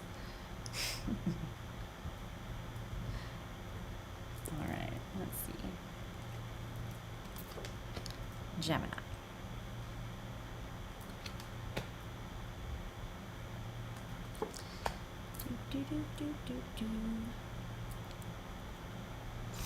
My nose feels dry.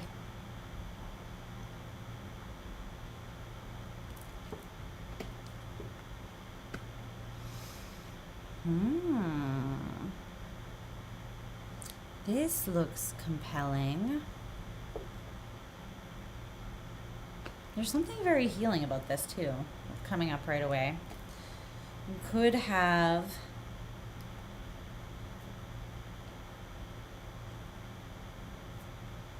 some Cancer in your chart, maybe. Okay. Clarify that connection energy between Gemini and their person here. Oh, God. All right.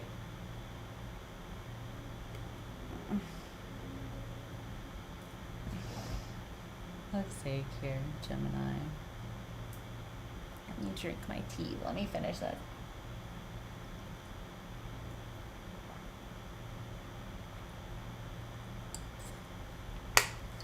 All right.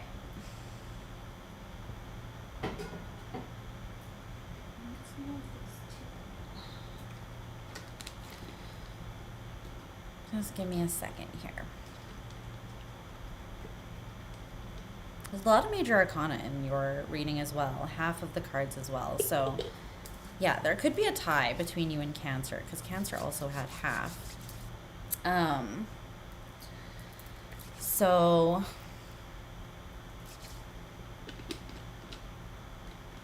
okay.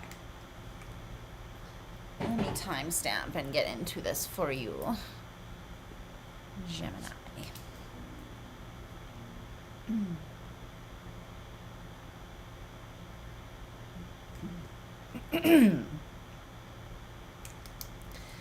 Okay, gems. So, the connection energy between you and this person, you have the Hanged Man, Pisces energy, and this I Desire Intimacy card. Now, I'm pretty sure that it was Aries that got this. I can't remember. I think it came out as the first oracle card, but another sign did get this, and we haven't had any other repeats, so that might be notable. You could be dealing with an Aries or have Aries in your chart, or if it wasn't Aries, then whatever other sign it was. Sorry for my mistake, but it can't remember because we're near the end here. But you're gaining a higher perspective about the ways that you have gotten in your own way, how you have desired intimacy, but you have also kept people at arm's length. I feel like you're gaining some sort of perspective here about, yeah, how you've ultimately blocked love or intimacy in your life, even though you do deeply desire it. And you might have done this without knowing that you were doing it, right? So yeah, the energy between, or the energy of you and them in this connection, the Empress in reverse, and their energy is the Six of Cups in reverse. So why is Gemini's energy the Empress in reverse within this connection? There's something about you that feels like you're lacking faith that something can grow here, or you can only go so far with someone. I feel like this is someone that you're not actually with. Nine of Coins came out to clarify. I feel like you're single.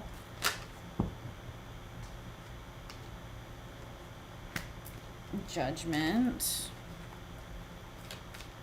But you don't want to be. For some of you, you're single, but you don't want to be. Or you're single, but you've made a judgment call about how you feel about this. But there's a deeper part of you that has, there's an insecurity. That's what it is with the Empress in reverse.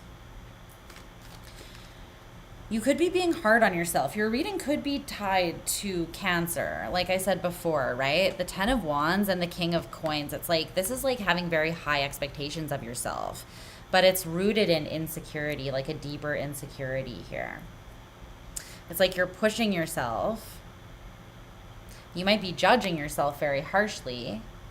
And I feel like it's because you want more than where you're at, even though where you're at is perfectly fine. The Nine of Coins is nothing to scoff at. But it's like there's the weight of desiring to be more or thinking that you need to be more. And it's rooted in insecurity, okay? Keep in mind that this is a general reading and the roles could be reversed as well, because there's more than one person involved, okay? So you can reverse it if you need to.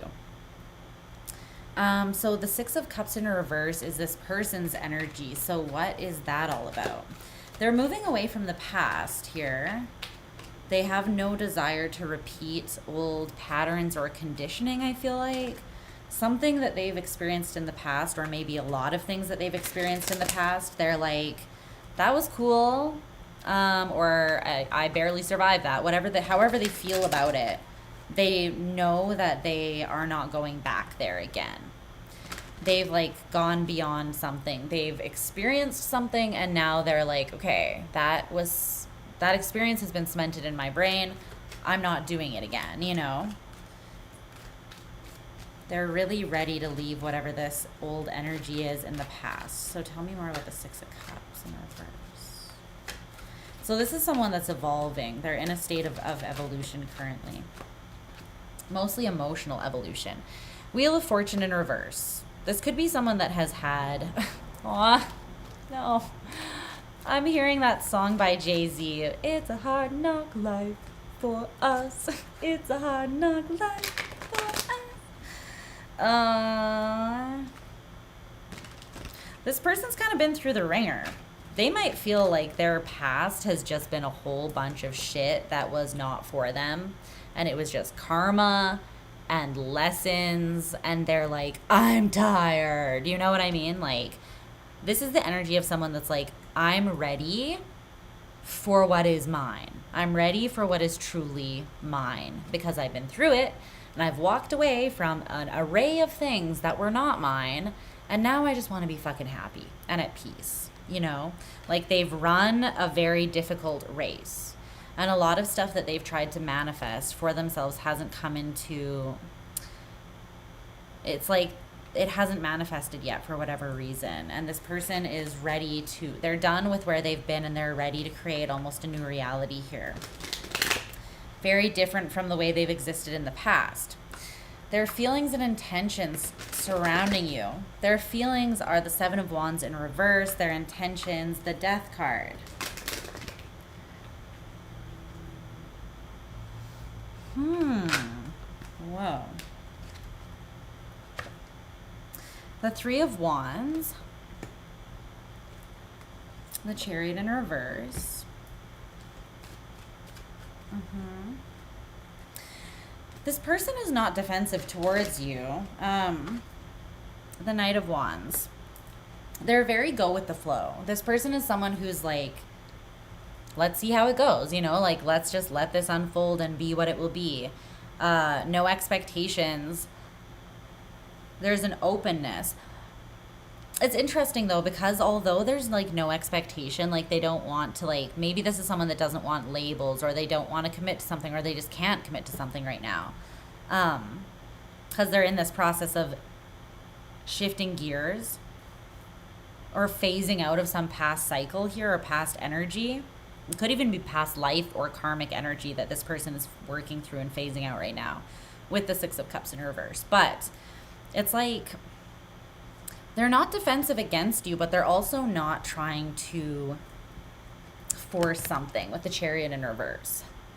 They're not trying to fight for something necessarily or make something happen. They're just like, this is like, I don't know, like Hawaiian surfer dude, like, bro, let's just go where the tide takes us, man. Let's smoke another blunt and just take your bra off and vibe. Like, you know, like, why does it have to be so stressful? And I feel like it's because this person has been through so much fucking stress that they're just like, can't handle that. No more of that. It's like they're willing to see what is on the horizon with you, but they're not willing to do anything that requires like a bunch of pressure or difficulty, because they're just coming out of that. And I feel like they don't want to experience anything like what they've already experienced. They're very set on that. But their intentions with you is the Death card. So this is like an evolution, a transitory, transitionary energy. But again, it's also a cyclical energy, an energy of renewal, an energy of just constant growth, right? Constant evolution. It's not like one evolution and then you're done. It's like this is a cyclical thing that is infinite, just like the number 8, right? So like the 8th house, Scorpio's house. So it's ongoing. It's not just like one thing. And this person could have strong Scorpiotic energy in their chart, or Pisces is here. So is Venus energy.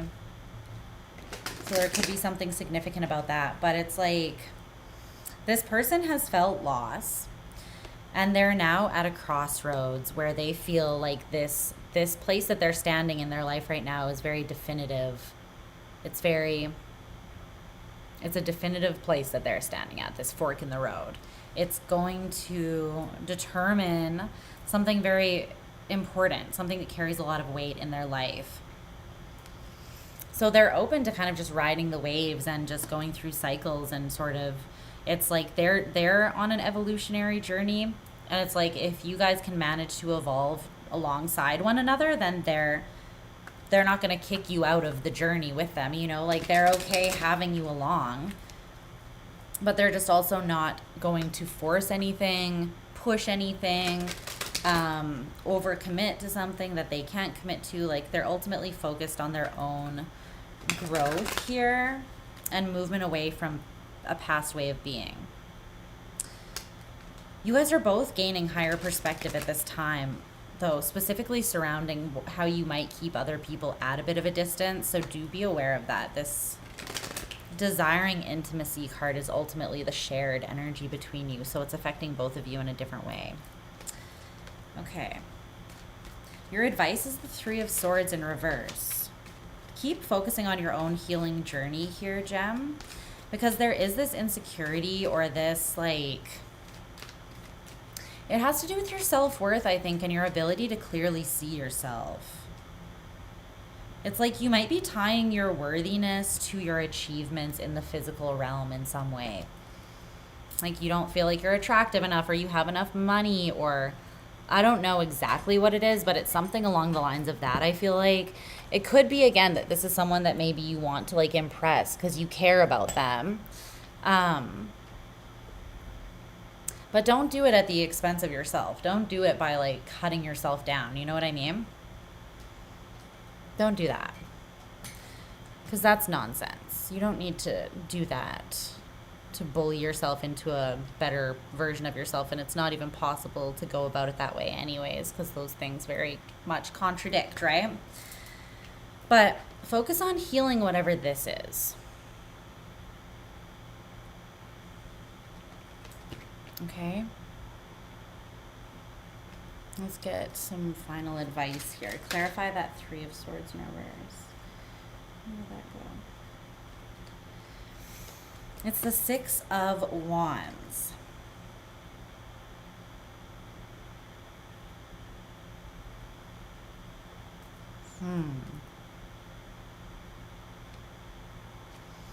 I feel like that other card at the bottom of the deck is for you guys as well. So I'm going to tell you both of them here as your advice. So you have the Eight of Cups, the equivalent to the Eight of Cups, and then the Six of Wands. The Eight of Cups says, perusing dark places, I try not to fall in. Heaven calls, but hell is warmer. Right? So there's something here where you are being shown something from a higher perspective, but it is about your shadow. So you are sort of perusing some darker places, some shadowy places, okay? And you're trying not to fall into that. You're trying not to fall more into that, right? There's like a line, a fine line between having that conscious awareness of it so that you can transmute and understand and work through it, but not letting yourself be consumed by it or defined by it or stuck in it, right? This is giving like Persephone energy. Like it's okay to go down to hell to visit hell. It's very scorpionic energy too. But you always got to come back up. There has to be a balance, a temperance, right? And this is kind of like the devil you know as well. It's like there's a temptation to fall into these dark energies or these insecurities that are being pointed out to you now. So just watch that. But the Six of Wands, this says, let's see, sticking with uncertainty, relaxing in the midst of chaos, and learning not to panic. This is the spiritual path. Gently and compassionately catching ourselves is the path of the warrior. So it's like, just stick through things that are uncertain. Try to relax in the face of chaos, right? Like this guy, he's literally turned his world upside down, but he's just hanging there relaxed. There's something that is kind of chaotic or that's bringing a lot up out of you that's being revealed to you right now. So you're being asked to relax into that. And stick with it, even though there's uncertainty. Try not to panic. This is the spiritual path, you know? And can I get a fucking amen to that? Because that's some real talk right there. But the key and the path of the spiritual warrior, right, is the way to success and recognition. The Six of Wands is to radically accept yourself gently and compassionately. Catch yourself. If you start falling off the wagon, falling off the path, getting sucked into that darkness or the shadow or your insecurities, just redirect, just correct your path again. And that's the human condition, right? There's no such thing as perfection. It's just do the best that you can do. And healing's not linear. I feel like is something that also wants to, they want me to remind you. Healing's not linear. I feel like it's a phase of time where you're meant to have a lot of grace with yourself here, Gemini, okay? I know that sometimes that can be easier said than done, but do your best, babes. Do your best. I love you. Okay, we're moving on to Taurus. We're moving on to Taurus. Let's see. Let's see. What's happening with Taurus and their person of interest in regards to love? Let me see. That felt pretty deep. Gemini.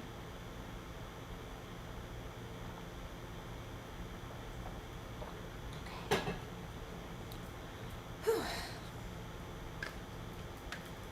Whew.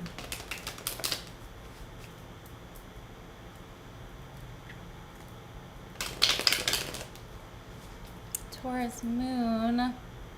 Aww. I feel like that's like just such a cozy placement. Let's see.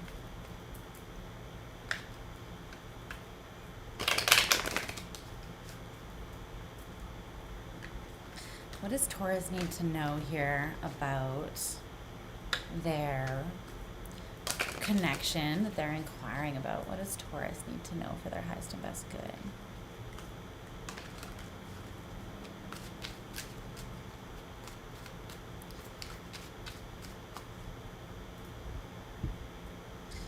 Taurus.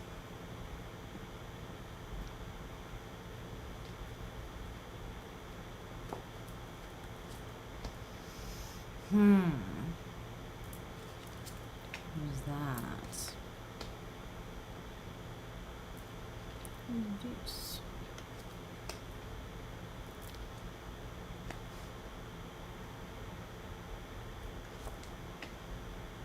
I feel like you're dealing with someone from the past that could be coming back around with a new hopeful offer, but I don't feel like it's really potentially going to get off the ground, or maybe it's just not meant to get off the ground. So let's see. Tell me about the connection energy between Taurus and their person.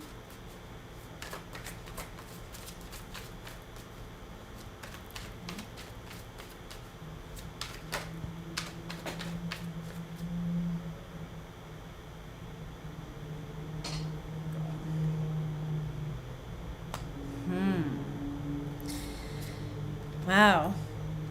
Oh, wow. Okay. Wow. We're getting real here. We've been real the whole time. We're getting even more real, I'm telling you. Damn, Taurus.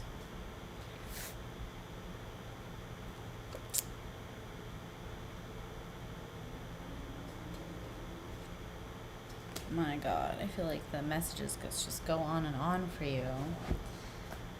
There's something intense here that you've been dealing with.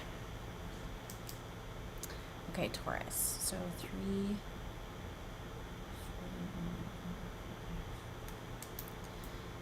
4. Okay, Taurus, what is good, my friends? So the energy between you and this person. The card that came out from the tarot is the 6 of Cups. So I feel like this is someone from your past.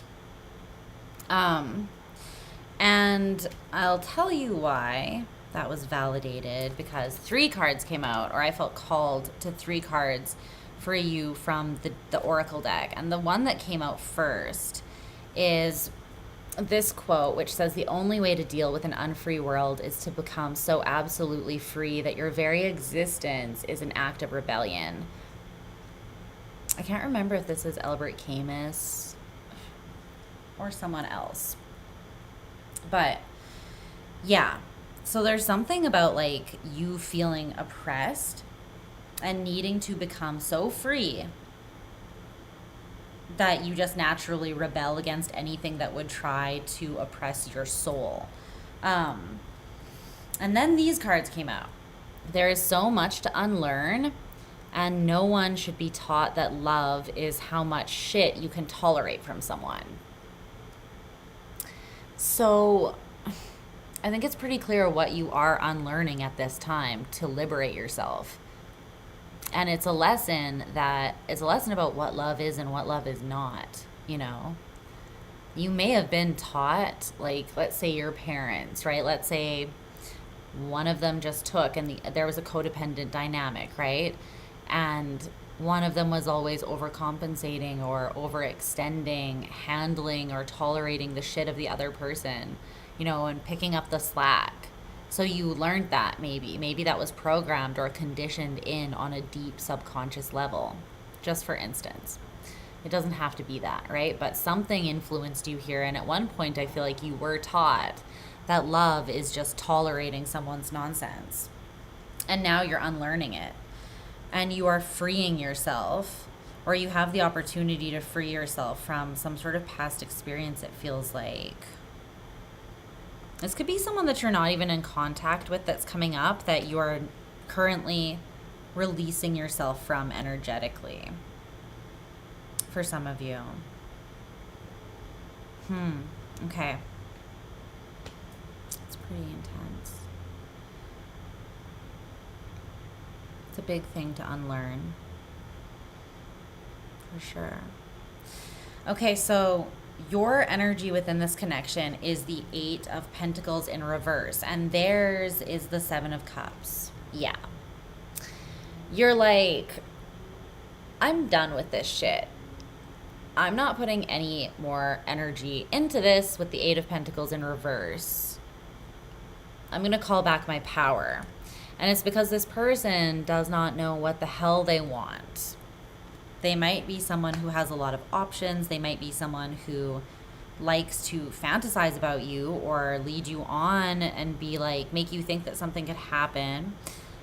But ultimately, they can't commit or show up consistently. I feel like you're at the end of things with this person. Like you're kind of just like, I can't really work with this, you know? Tell me about this 8 of Pentacles in reverse. Yeah, you're fed up with this. Okay? I feel like you are manifesting options for yourself, other options. This person hurt you. But there's also like a fear connected to this person. Like tons of cards just went flying across my living room floor. So just give me a second to try to get them. Did I miss any? Okay. Yes, I did. Spirit was like, yes. Did I miss any? Spirit said yes. Okay. They were right. I did miss something. Okay, well, you're just done. Honestly, I'm not even going to clarify that because that was your answer. You're like, I'm fucking frustrated. It is what it is. I feel like you don't even want to put any more mental or emotional energy into this, let alone physical energy. Like, you're like, no. And when Taurus or any fixed sign is finally done giving, it takes a lot to get them to the end of their giving, first of all, because once we commit, we're very, very steadfast and strong in our commitments. We're very loyal, right? And disciplined, and we just give, we show up, we see it through. But there's something that you're like, no, I can't do it anymore, you know? And it might have took a lot to get you there. Tell me about the 7 of Cups for this person. Tell me about that. What's the 7 of Cups for this person? The energy that they are in. There's a lot of like illusion and emotional confusion here for this person. They're not seeing or feeling clearly. What the hell is this? This person's not thinking or seeing clearly. I don't know what this is, but the 10 of Cups, the 4 of Cups, and the 10 of Pentacles. But this is like illusion and fantasy. Like, what is this? It's like when this person is bored or alone, or when they actually let their guard down, they allow themselves to think about what the potential of what could be between the two of you with this 10 of Cups, 10 of Pentacles, and it low-key fucks them up. It low-key makes them really freaking confused because they don't know how to handle the feelings that they have for you. But I feel like you are just frustrated with the way that this person's shown up in the past. You've tolerated a lot from this person. Let's just say that already. Okay, so their feelings and intentions towards you, the High Priestess and the Hierophant in reverse. Their feelings for you are hidden. I feel like you're not aware of how much this person, you have no idea how much this person feels about you. But they do. They fantasize and they think about the potential and the possibility, then they just don't do anything with it. Look at that High Priestess energy. I'm picking up toxic Pisces energy here, so some of you might be dealing with someone with Pisces in their chart prominently. It's an energy of fantasy and like escapism, but it's just illusion. Their feelings stress them out because they haven't thought about them in like a structured way. They just indulge in them in a way that confuses them even more.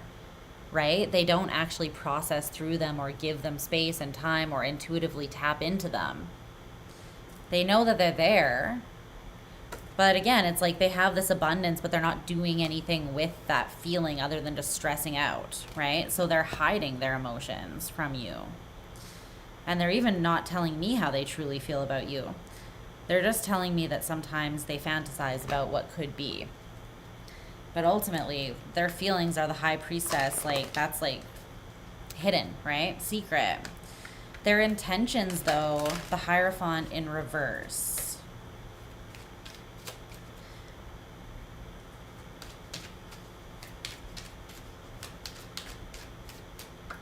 The Two of Swords. No. This person is on the fence. They might try to come in from out of the cold with you because they are like, there's a part of them that knows that this could be good if they would actually let it happen and commit to it. But there's a part of them that can't. I don't know why, but they cannot reconcile or make this. They can't make the right judgment call in this situation. I'm not sure what it is. It could be that this is karma they have to sort out, but this is like extremely non-committal energy. Being on the fence and then literally not being committed to something with the Hierophant. Being like, this is like a flaky energy of someone that changes their minds and changes their position or their trajectory on things. And it's because they're 1 foot in, 1 foot out. That's because they don't actually understand how they truly feel. They feel a lot. And that's why they might come back around and offer you something or ask to be let in from out of the cold. Not even ask. They just might like hit you up with I feel like a lame text, like a, what you doing sort of text, you know? But it's like there's no meat to it. There's nothing to it. There's no meaning really. Okay, so you have the Death card for your advice. Let's see what that is. I feel like there's an emotional transformation. Something wants to be transmuted in your energy in regards to this connection. It could be like your frustration. It could be your own emotional confusion. There's something that wants to be felt, worked through, transmuted so that you can release this. But it's like it wants to be used. It's like turning pain into power. There's something here that wants to be alchemized or transmuted for your power. But it does have to do with releasing this or surrendering it and allowing it to shift, like the seasons change, right? One comes to an end and then the next one, which is totally different but still just as beautiful, comes into play. Death here for Taurus. The Tower. Yeah. This is happening. The Three of Swords in reverse. Because this situation honestly has hurt you and it's time to heal now. And you heal through not touching the wound anymore. Right? Here. Because when you touch it, it just gets inflamed, it gets agitated, it gets red, you know, it just feels like the end of the world. Sorry, it feels like the end of the world every time you touch this wound. And that's why Spirit wants to transform it, wants to help you transform it. But something's got to give, you know? Something's got to give, Taurus. But you know that. You're already, I feel like, frustrated and at the end of your rope with something. So let's get you one final oracle card for some last advice here. Final advice for Taurus surrounding this connection. Let's see. Wow. Okay. So the Four of Pentacles. Codependency is an extreme form of self-neglect. Yeah.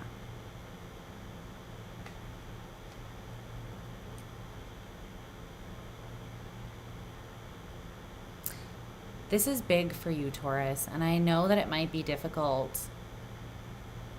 Usually the biggest, most life-altering lessons that we learn in our lives are challenging.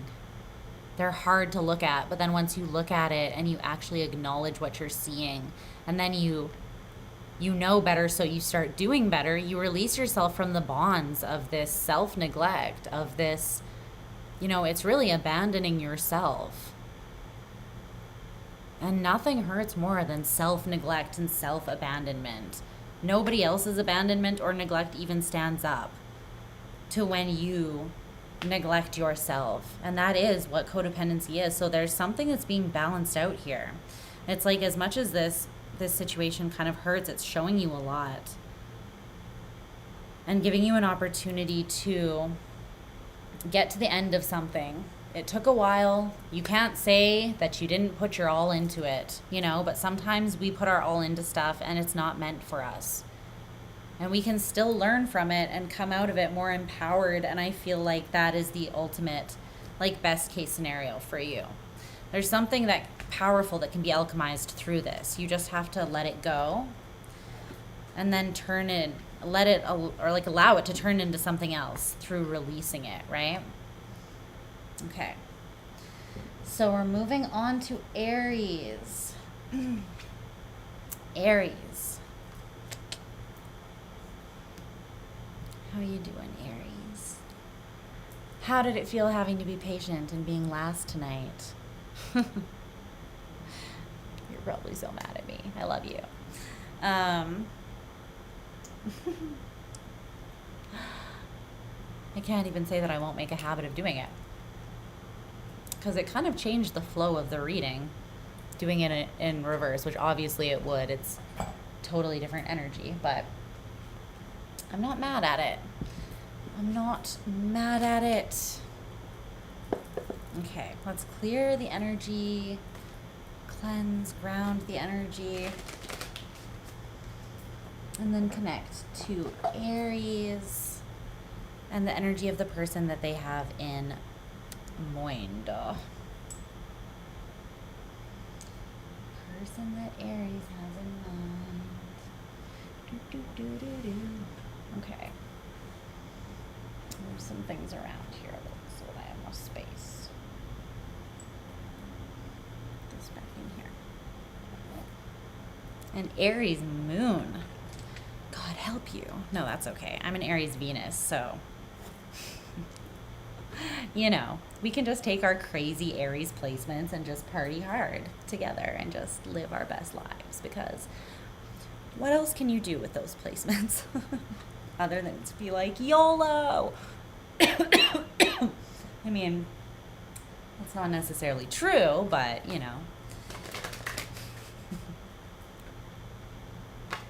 Let's see. Tap me into Aries energy. Aries, Aries, you feisty little hotties, where you at? You feisty little bombshell babies.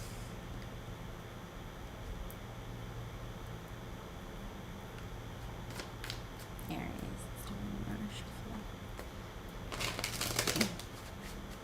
Okay.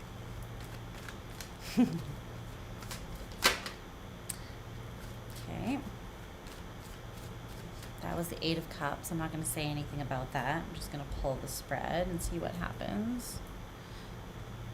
May resonate with you though.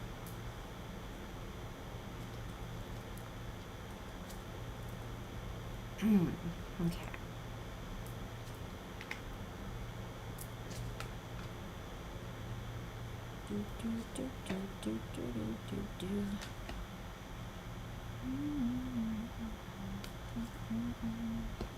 Okay, sweet. Let's just see here.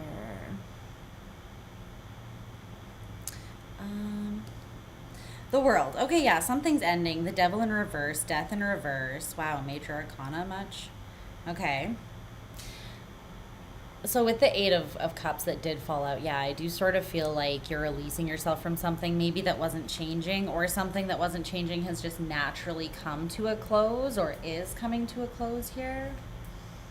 Have a drink of water.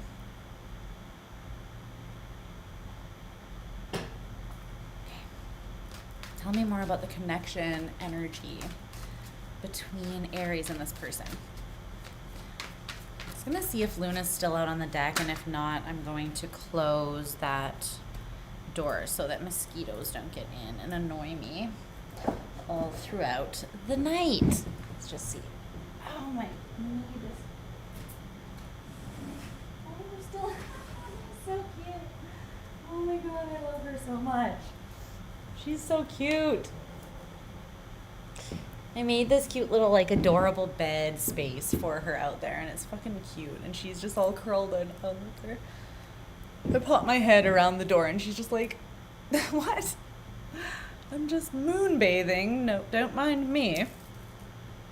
Okay. Aries, timestamp. Let's see.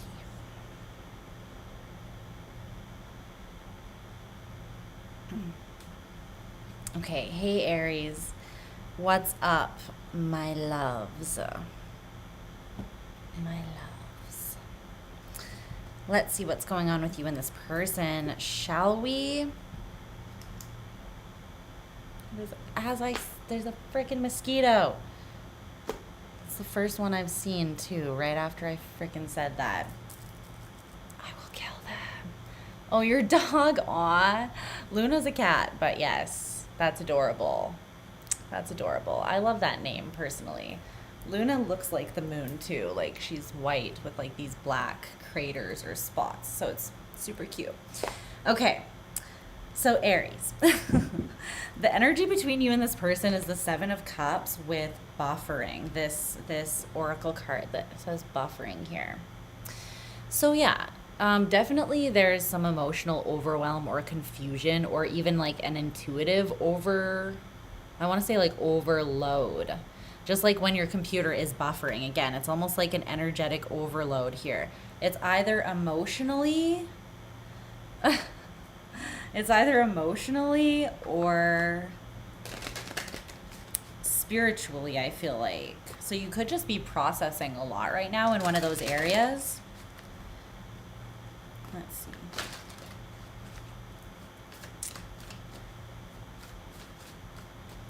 The energy that you are in within this connection is the High Priestess, and the energy this person is in is the Nine of Wands in reverse, okay?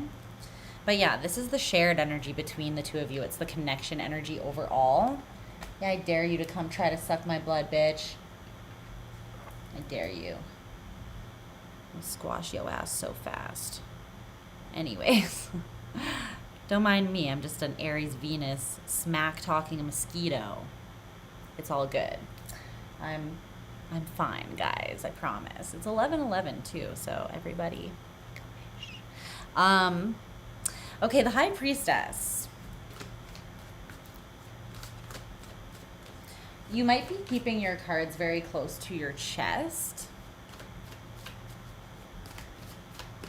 The later signs readings are the best. I kind of agree with that as well. I tend to think that I like get deeper into my flow as I go in the night, even if I'm a little tired. So hopefully that makes up for you having to wait. Okay. Tell me about the High Priestess. Aries energy. These roles could be reversed as well, so keep that in mind. Take it how it resonates for you, okay? The Two of Cups. Subtle. Real subtle. The Ten of Wands in reverse, Aries. The Seven of Swords in reverse. The Star. Oh, shit. Okay. There's a lot of interest here in someone. You see them as being a star. You see them as being very healing, but you also might see them as being non-committal. With the Hierophant in reverse, or just like working through something here that makes them, it's like they have strong boundaries at this time, but you really, this person has some sort of star quality in your eyes, I feel like, and you're hiding what you feel a little bit, or you're just keeping, maybe you're not hiding what you feel, but you're hiding like the full extent of what you feel. You're just kind of playing it cool with the High Priestess there. But it's because, like, the Two of Cups, you're like, yeah, I could marry you in Vegas tomorrow. Aries. It's like you're kind of almost at the point where you kind of want to say fuck it and throw whatever to the wind, you know, that's holding you back. It's like you kind of want to throw caution to the wind. You kind of just want to unburden yourself and speak your truth. There's a big part of you, I feel like, that wants to do this. 10 of Wands, 7 of Swords in reverse. You just don't have any desire to hide what you are feeling. But it's interesting because you are sort of keeping it quiet, but you might be just feeling into it intuitively as well. More than anything at this time, like exploring something intuitively, or yeah, from a more spiritual perspective, I feel like. Okay. This person's energy is the 9 of Wands in reverse. I heard I'm exhausted, so I don't know. Let's clarify that.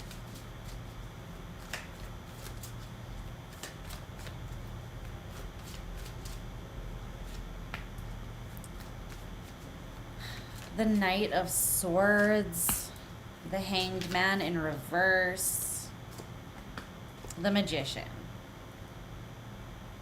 Tell me about the Magician.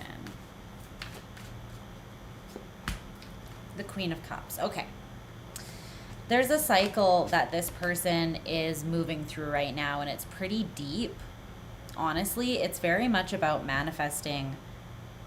It's like the way that this is coming through is actually really deep. This could be a karmic cycle that this person is currently working through. And it could have spanned many past lives. I'm almost picking up as well. This is like a deep soul lesson. That's why they're fucking tired, you know? That's why it's almost like they can't even think straight anymore on their side of things. Why something's buffering. For you, I feel like it's because you're not sure exactly what to expect from this person, or like how far to push something maybe, or how much to say. It doesn't have to be about pushing, but it's like you don't know how much you should say or reveal or something. But this person has been running a race of some sort for a long time. They've been working towards something for a long time. They've been seeking some sort of answer, but not feeling like they have the final puzzle piece that makes it all click into, you know, view, where they have this higher perspective and they're like, oh, okay, like it makes sense. They don't feel like they have that, and they feel like they've just been running and pouring into something that they haven't gotten clarity on.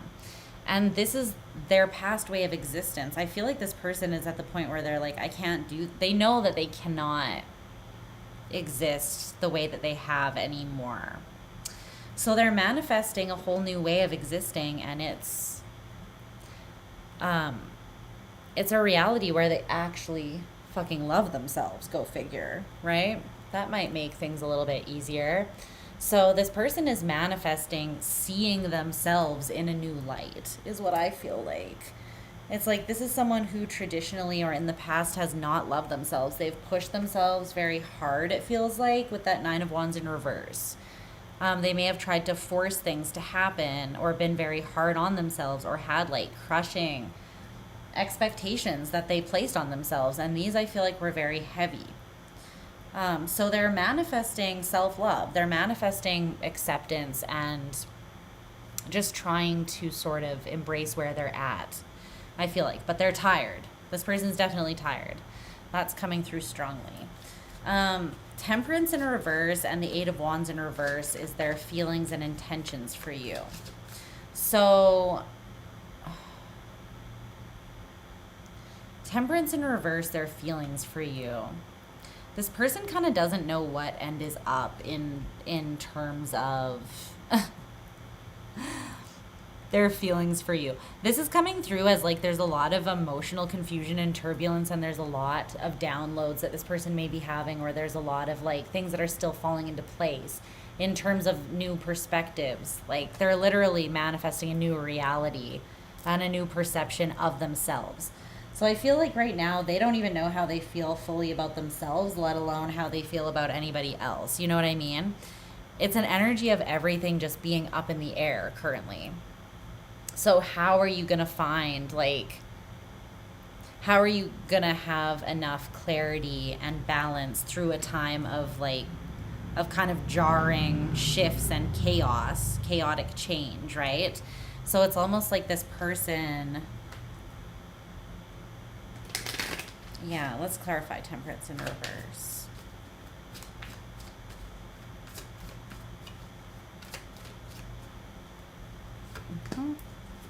The World in reverse, yeah, because this shift is still taking place. The Queen of Pentacles in reverse, and it's one where they didn't take care of themselves. They didn't love themselves.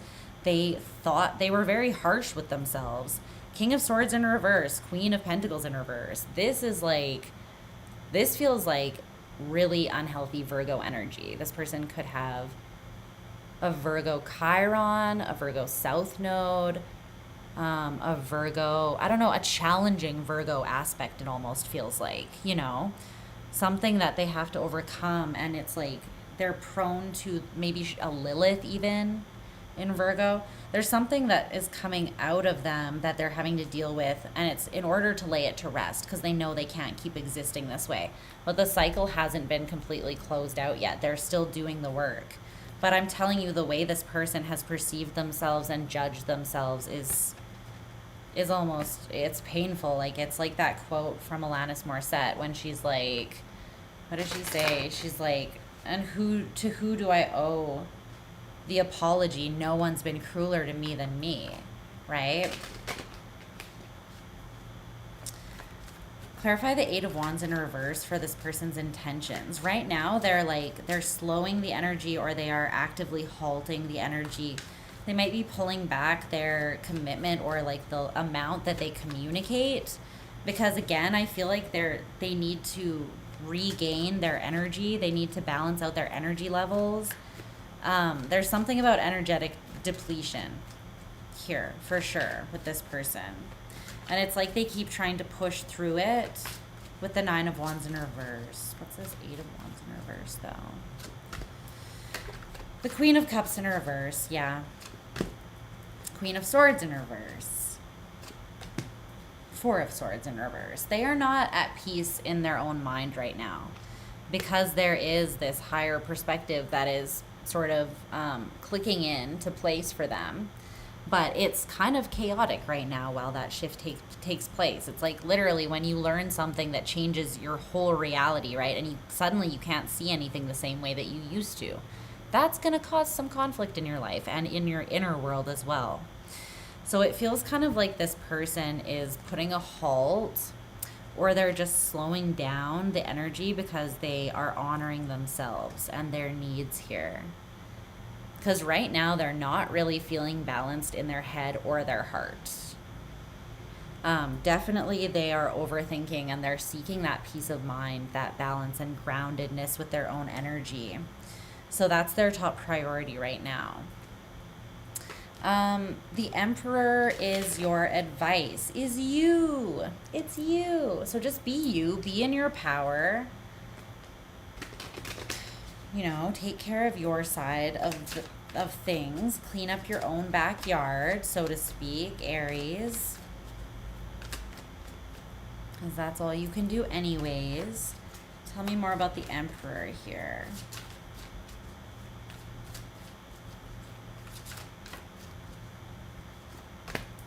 The Seven of Pentacles. Keep on investing in the things that you've been working on. Judgment in reverse. Try not to place any expectations or judgment, harsh judgment on yourself. And Justice in reverse. Especially don't have any ideas about like the way something should work out. You do have really strong feelings for whoever this is though. The Six of Cups and the Two of Cups. You might feel like it's a past life thing, or like you, like even look at the way these are mirrored, these cards, right? You might have felt like you knew them when you were, I don't know. There's an element of this connection that you can't really explain is what this feels like. And it's something that's intense and emotional, and you're not quite used to it, which is why it is sort of throwing you for a bit of a loop as well. But the message here is to honor yourself. Don't judge yourself. Just keep putting one foot in front of the other. Keep investing in the things that you're working on for your own development here and empowerment And try not to take, there's something about potentially not taking a victim sort of status for some of you, or perspective on this. Like, you might be like, this isn't fair. And it's not necessarily that you feel like this person is even the one that's making it not fair, just that the circumstances are unfair, you know, for whatever reason. So if you're doing that, try not to take that approach, because that's giving your power away, okay? Let's pull you an oracle card. One last piece of advice for Aries surrounding their connection with this person. Let's see what's going on. What's going on? Advice for Aries.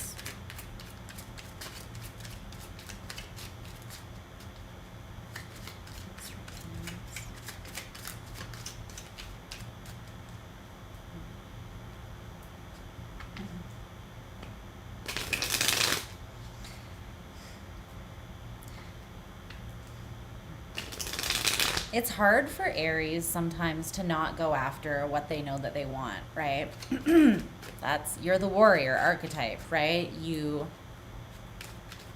It's like that Ariana Grande song is what I'm hearing, where she's like, I see it, I want it, I go and I get it, or whatever she's saying. Like, I think it's on Seven Rings, but it's like, I decide that I want it, I determine that, and I just fucking go and get it. That's the way of the warrior, right? And you have all this passion and drive and masculine energy, Mars energy inside of you. So it can be hard for you to not pursue your desires, right? There's something here where you're meant to take all that energy and you're meant to pour it into yourself and your own evolution at this time, okay? So that if you start getting frustrated about not being able to have this situation or move towards it the way you want, or if this person does pull back their energy, pour the energy into yourself. Okay? That's coming through as a big piece of advice. Honor yourself, because this person is also honoring themselves. Okay, so you get the Four of Pentacles, which says, drop the dogmatic ungrace practices, right way, fear and distractions, and cling to spirit. So there's something here about you're being kind of ungraceful and dogmatic with yourself. You're being hard on yourself, essentially. And this person may be as well. It's like, drop these ideas of there being one right way, one path of destiny or fate, one purpose. You know, drop these fears and these like very rigid structures, dogmatic beliefs, because they're creating more fear and distraction for you. I feel like right now you're meant to really pour into your own spirit, cling to your higher spirit. And of course, also, you can always access and cling to the spark of divinity that is within you as well, that you're always interconnected to, you know, divinity, right? You have a lot of support, and right now is a time where you're going through something, Aries, that has the ability, the potential to really, like, I don't know, you can grow going through whatever this is, but you kind of have to approach it or perceive it in a certain way in order to get the most out of it. Does that make sense? Okay? I love you, Aries. That was your message. I'm going to move on to super chats now. Okay. So, let's see here. Super chats. All right, so Rachel's question, 2 questions. As a newlywed, what can I expect from my marriage to Eric? And then, my husband is being sued for copyright infringement, unjustly so. Will it go to federal court? Okay, so we're going to look at these 2 things. Let me put her name down.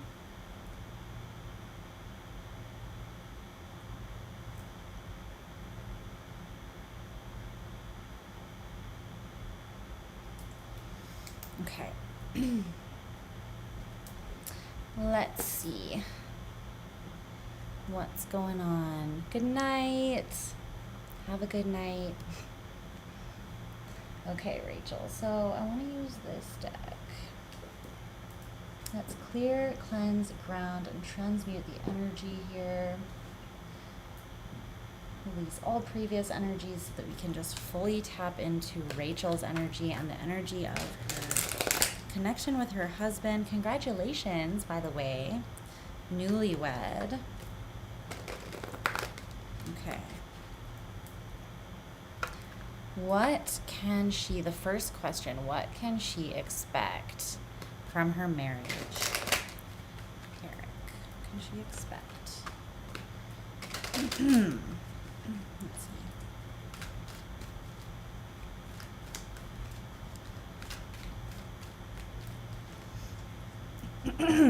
Excuse me, my throat.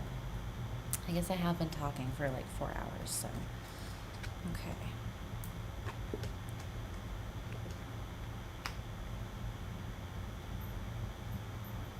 Okay.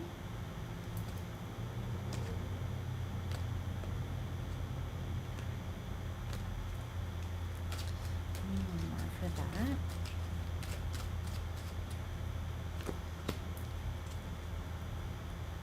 Okay. Oh, this is cute. Okay, let me get one oracle card here. No, I'm going to use this other deck. Let's see. Get me one oracle card for what she can expect in her marriage. Let's see. This looks really good. Honestly, there's so much growth, evolution, and healing available to you in this connection. It looks really beautiful. I would say you located a good match for yourself. There's a balance here. There's also a level of fate or destiny, I feel like. Yeah, look at, as I'm saying that it's very healing. And then that card comes out as your oracle card. That's really beautiful. So yeah, that's the main theme. And then also at the bottom of the tarot deck here is death with the star. So this talks about evolution, transformation, to evolve and grow, and then healing with the star and becoming more hopeful, seeing yourself more clearly, and being able to offer yourself and the world around you more as a result, right? So there's super healing energies for you in your connection here. I really love that so much. Specifically, I feel like this person is going to help you cut out. Yeah, they're going to help you cut out that which is not meant for you. You're going to be able to release it and realize that you have everything that you need. It's like you feel safe, you feel solid, you feel at home with this person, which I feel like is optimal, obviously, for when you're marrying someone or you've married someone. It's like they're in your corner. You feel supported and you feel safe to be vulnerable and to heal. Because you have the Seven of Wands in reverse and the Seven of Coins as well. And it's very much like, forgot to timestamp, but I think it's around 4:20. You're going to be invested. You might have children or at least one child with this person, but I see you being very invested in the connection and invested in becoming more vulnerable and opening up and allowing yourself to explore new depths of intimacy, which will ultimately be very, very healing for you. So I think that this marriage overall is just, it's coming out as being super positive and supportive for you. Okay, so let's take a look next at what's going on if this suing will escalate to federal court. Let's see about that. Let's get 3 more cards about that. What will happen here, Spirit? What will happen with this court case? Let's see.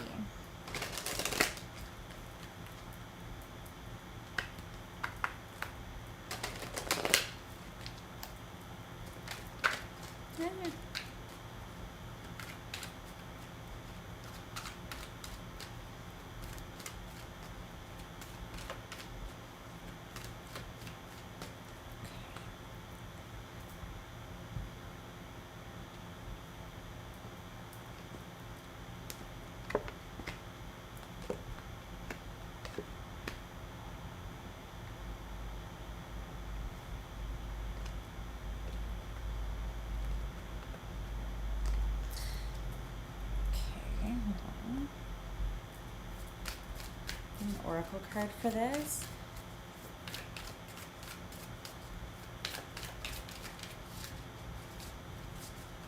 I feel like which direction it will go is not energetically set yet.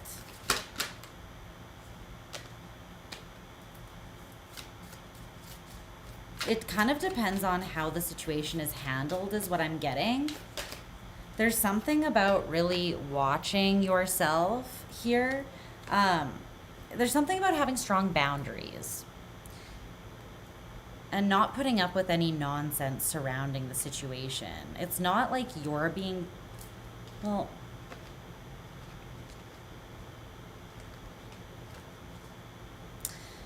there's something here about like, okay, so you have the Wheel of Fortune in reverse in the middle, which to me is like the course of fate on this matter is not actually set yet. It's still up in the air based on the energy still being in flux. And on either side of that is the Ten of Cups and the Ten of Swords. So it's like it can go either way, truly. I know that that's vague, but that's literally exactly what's coming out. And it's what it depends on is the shadow in reverse.